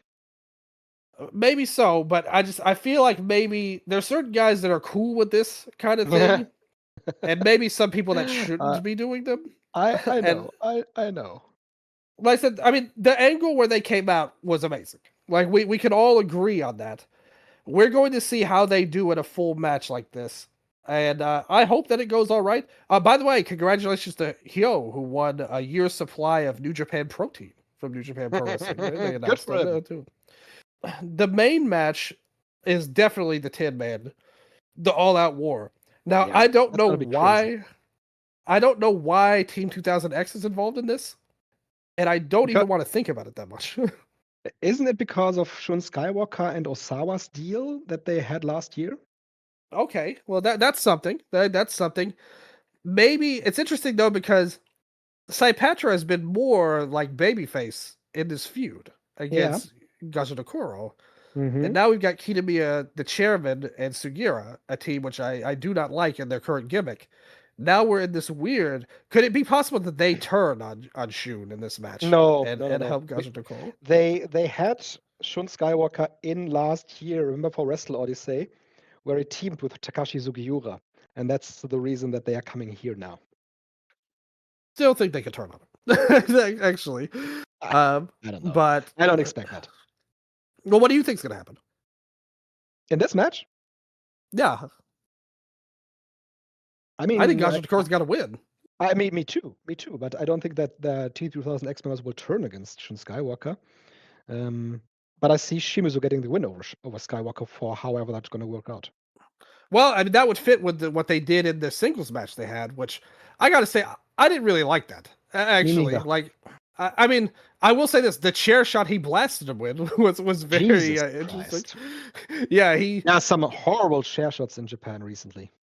Well, it's you know, some people have said maybe there's some payback involved in that about a certain suspension, like involved with that. Like that, it felt like there was extra hot sauce on that shot that Shun gave him, and I don't know why they did it, but man, like he blasted him, and Shimizu getting the win here would be good payback, and I think they should. I fully think that Gajinokura should win this match, in my opinion. Ideally, it would be one of the Noah guys to take the fall, but I just don't see it at the end. So I think the best case is what you said, Shimizu beating Shun at the end. Twin Gate match, Mathers to me has been very hit or miss. I was excited about him coming in. I'm less excited about him coming into this match. But like I said, he's not been good in single situations, but when he was teaming with Daya, he has been good. Well, this is his chance. Like if he's good here, then really the rest is going to be less important. Like if he can deliver big against the best tag team in the world, regardless of what our voters said on the tag team award, then that's going to be okay. Genki, I thought that was a pretty big upset, him beating Kagetora. Me too. But I love it. Like Genki is one of my all-time favorite guys. Like him and Hulk are like, my heart will always follow them no matter what, pretty much. And I think it's a perfect match. It's a perfect match because Ryoya Tanaka, he is expected to win this match, and he would have been expected to win the match nonetheless if they had to put in Kagetora too. But with Genki, you get the backslide, you know, and the backslide can win at any given point in time, and that is what they will be going for in this one. And I love that style of match. Like, I know some people have said that's a little tiresome to the longtime fans, but not to me. Like, I will ride with the backslide from heaven a lot. And I think that it would be a really fun match at the end of the day. And Kagatora would have made sense personally with Tanaka, but I like this. I think there's room for swerves, and I think it's a good thing. So all of the main matches, you've got 5 good matches with good build, a comedy match which doesn't even need it, and then some undercard matches that don't really matter. So I'm happy with the card. It could be good, but I also think there is a path to the show being it kind of going off the rails. Like if some stupid stuff happens in that all-out war, and then we have a 3-way triangle gate match that goes way too long, and maybe the new guys and vibes don't deliver, and then you have kind of this match that I'm iffy on in the build. I can see things going a little south on it, but my heart is saying this will be a good show overall. Yeah, me too. Me too. Yeah. Yeah. Then I watched the GLEAT show from February 11, the same day as New Beginning, and this Noah show we just talked about. And there actually have been some good matches on the show. Most notably the G Infinity title match where Kaito Ishida and Kazuma Sakamoto defeated Arashi and JD Lee. Arashi is really good. He's from Osaka Pro Wrestling originally. Now a freelancer that I'm seeing right now, but he's been good in Osaka Pro too. Has been good in GLEAT. Nakajima versus Shinya Aoki. It has a low rating, but I kind of liked it. I kind of liked Yeah, me too. how they fought. It's I don't know what it was, but the grappling was pretty on point here. With these two, finish was good too. With Nakajima going for the Northern Lights bomb, then finishing off with the sleeper was good stuff. Otherwise, I thought that the Hayato Tamura and T-Hawk versus Shigeori Irie and Suleimonji tag match was really good. Yeah. Really good stuff. Irie is always tremendous in these situations. Tamura also. Is he leaving GLEAT? Is it like that? He's kind of on his way out, right? Oh, I don't know about that, but I know he worked good here. I thought him and So Daimaji had great chemistry. Yeah. There. Yeah. Might be making this it whole up, match but I don't know. Yeah. Yeah, all 4 guys worked really hard. Watch that match. Yeah, they worked hard. To people out there. Dylan, what the Takahiro Yamamura and Jake Cartwheel match? Did you also notice that Yamamura at the end of the match started bleeding from his neck? Yeah. What was that about? That looked so frightening, especially with the guy's track record. Yeah, that's what I'm saying. With his history, I mean, he's always had that, like that thing, not the bleeding out of it, but he's always had that thing on the back of his head where the injury wasn't. That match was kind of good though. I do have to say, and I'm not a big Cartwheel fan, but I thought it worked really well like against him. But yeah, that was kind of scary. But I thought that was kind of a really good match actually. Me too. Me too. I agree. Yamamura's an incredible talent. It's a shame that he had that injury. He's another guy. Like I was talking not that long ago about SBK. But if he were able to stick around at DG, he could have been a player there. Like I really like him as a wrestler. Same for Lindaman, He also turned his back on DG years ago. He's the G-Rex champion right now, defeated Ryuichi Kawakami, who has another ridiculous gimmick. He is the shaman now. Yeah, he's been there for a while, to be fair. Yeah, he's been it's a completely ridiculous gimmick over the top. The match went quite well for the first half of it, and then Brass Knuckles June started interfering in the match.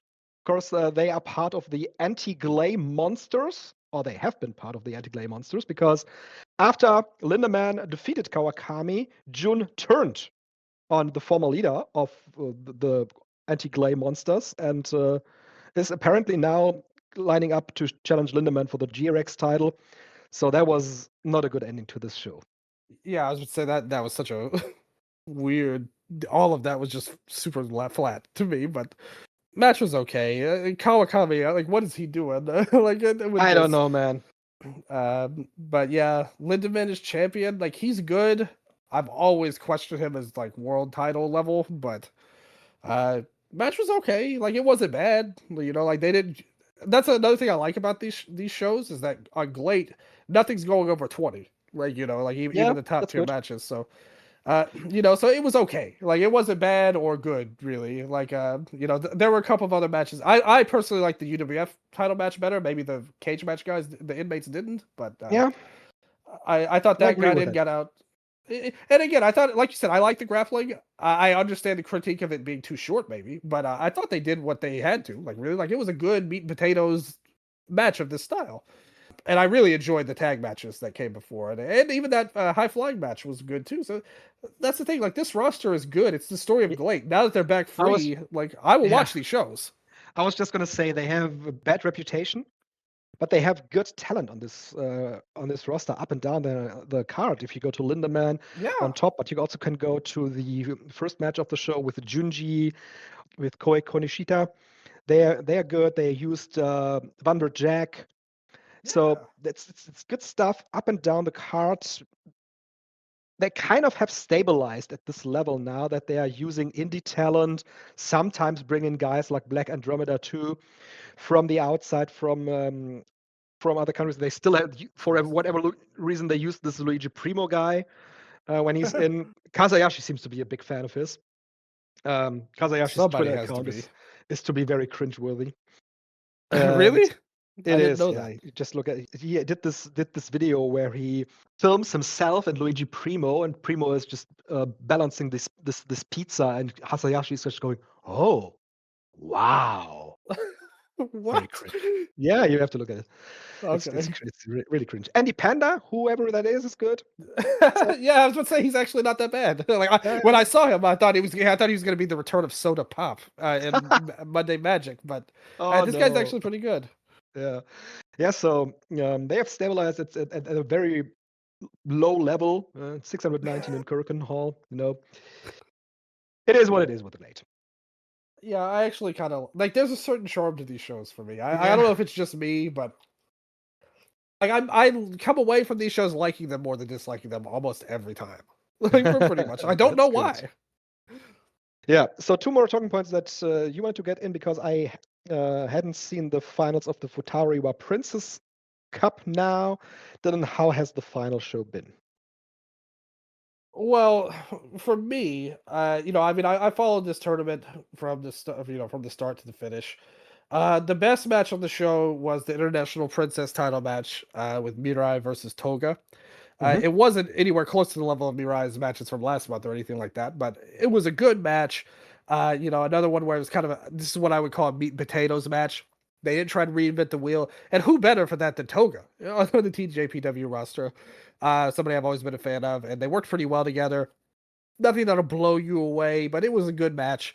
I give it like a soft rec. The final match to me, I didn't think was that good actually.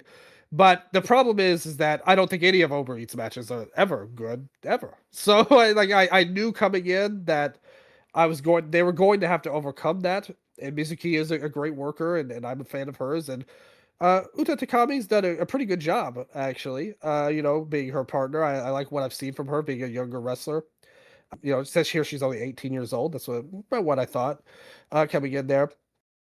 I think that, again, it's really hard for me to get into any match featuring Kamafuku particularly.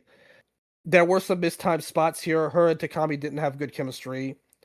Mizuki tried to make things better and bring the energy up. I thought her and Uehara worked okay together. It wasn't great, but it was okay. Again, another one where they got in and got out, went about 14.5 minutes. It's got a 6.70 rating. I'd go lower personally, but it is what it is. Congratulations on that one, I guess. The tournament as a whole is just, it hasn't done a lot for me. I have to be honest. I'm up and down these tag matches. With Daisy Monkeys Wrestling, I'm into it, and then other matches just hasn't reached me. So maybe it's a me problem. I don't know. Maybe. So, last but not least for this show, Dylan, you wanted to talk about the main event of the most recent Stardom show from Osaka on February 7, with Saya Kamitani defending the World of Stardom title against Starlight Kid with a dislocated finger in the first half of the match, and finished the match very strongly with that injury. That got a lot of reactions online because of Kamitani's willpower to finish out the match. Yeah, and the way they worked it after the injury was incredible. I thought, immediately, because the first part of this match, before the injury, I thought was kind of flat, actually. I didn't think it was a great part, But for whatever reason, after the injury hit, it felt like everything got flipped on its head. They changed whatever they had planned because immediately Kid went right after her, threw her against the apron, and brawled with her on the outside, went after the all of that. And they just said, look, we're going to put every big move we can put into this. And knowing that, again, that's what I say about this kind of match. The thing that really helps it, and I think this match is going to really stand out by match of the year time at the end of the year, because what we saw was something we know is real. Like, we know her finger was messed up for real. And I thought that I got to give props to her and the referee, because they made you feel like he could wave this match off. Like, they made it seem like he was about to award the title for Kid. And I was thinking, watching it, I was on the...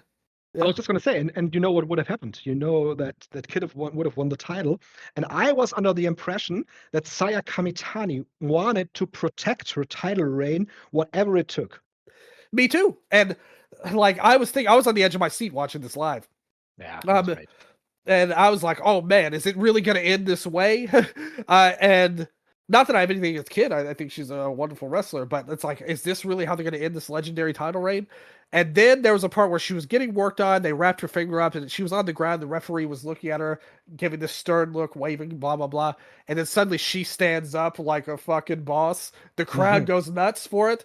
And at that point, we're going on fourth gear, like transitioning into fifth. And the next 15 minutes was spectacular wrestling. Some of the absolute best work of the year. And I think it's right up there. It's got a 4 3/4 rating on the Observer. That's about where I would rate it too, to be honest. 8.71 from the fans on Cage Match. Very close to. Yeah, I think it was really right up there as one of the best matches of the whole year. And I think that they did a great job. And Kamitani obviously deserves a ton of credit. But Kid did an excellent job as her opponent working on it. Because like I said, I think the match got off to not a great start, but they were able to really pull something different and unique out that made it 10 times what it could have been without the injury, actually. Yep. Yeah. Excellent. Great stuff there. Yeah. All right. That rapid fire session went well, Dylan. We got a lot in here. Talked about New Japan Pro Wrestling mainly, like the plan was here. Champion Carnival lineup came in conveniently. So that is it, I guess, for this show. Anything else that you want to plug? Yeah, I did a full review of the Stardom show. I think there was a lot to talk about. I don't think it was a great show, but I thought there was a lot to talk about coming out of it. Particularly if I had to pick another match from that show, I'd recommend it would be the Shuri and Saki goofy match that they had, which actually turned into a serious and heartwarming match by the end. So I really like that. I gave a full review of the show. Like I said, definitely check out the Patreon, because now you're getting the EL weeklies every single week. You're getting a full wrap-up of the week in Japanese pro wrestling. I've gone down to some pretty low companies, but I cover the big things. I usually have a big topic I start off with. First, it was Evo leaving. Then it was Hiromu leaving. This week's Tadao Yasuda. And I'm just putting a lot of work into it and trying to make it the best it can be. So please support that. And listen to, I give audio shows too. I review the Stardom show and the New Beginning in Osaka as well. Any big show, I'm usually hitting some extra audio content for you guys, and doing my best to make it the best it can be, like I said. So thank you guys for listening, whether it's on the Patreon, whether it's on the free show, wherever you're at. I really appreciate all the listeners out there. So let your friends know we're doing some big things here on the Eastern Lariat, and keep your eyes peeled and your ears open, because it's going to get even bigger really soon. Absolutely. Yes, I'm going to agree with that. Thank you all for listening to this show. This has been the Eastern Lariat. Goodbye. Sayonara.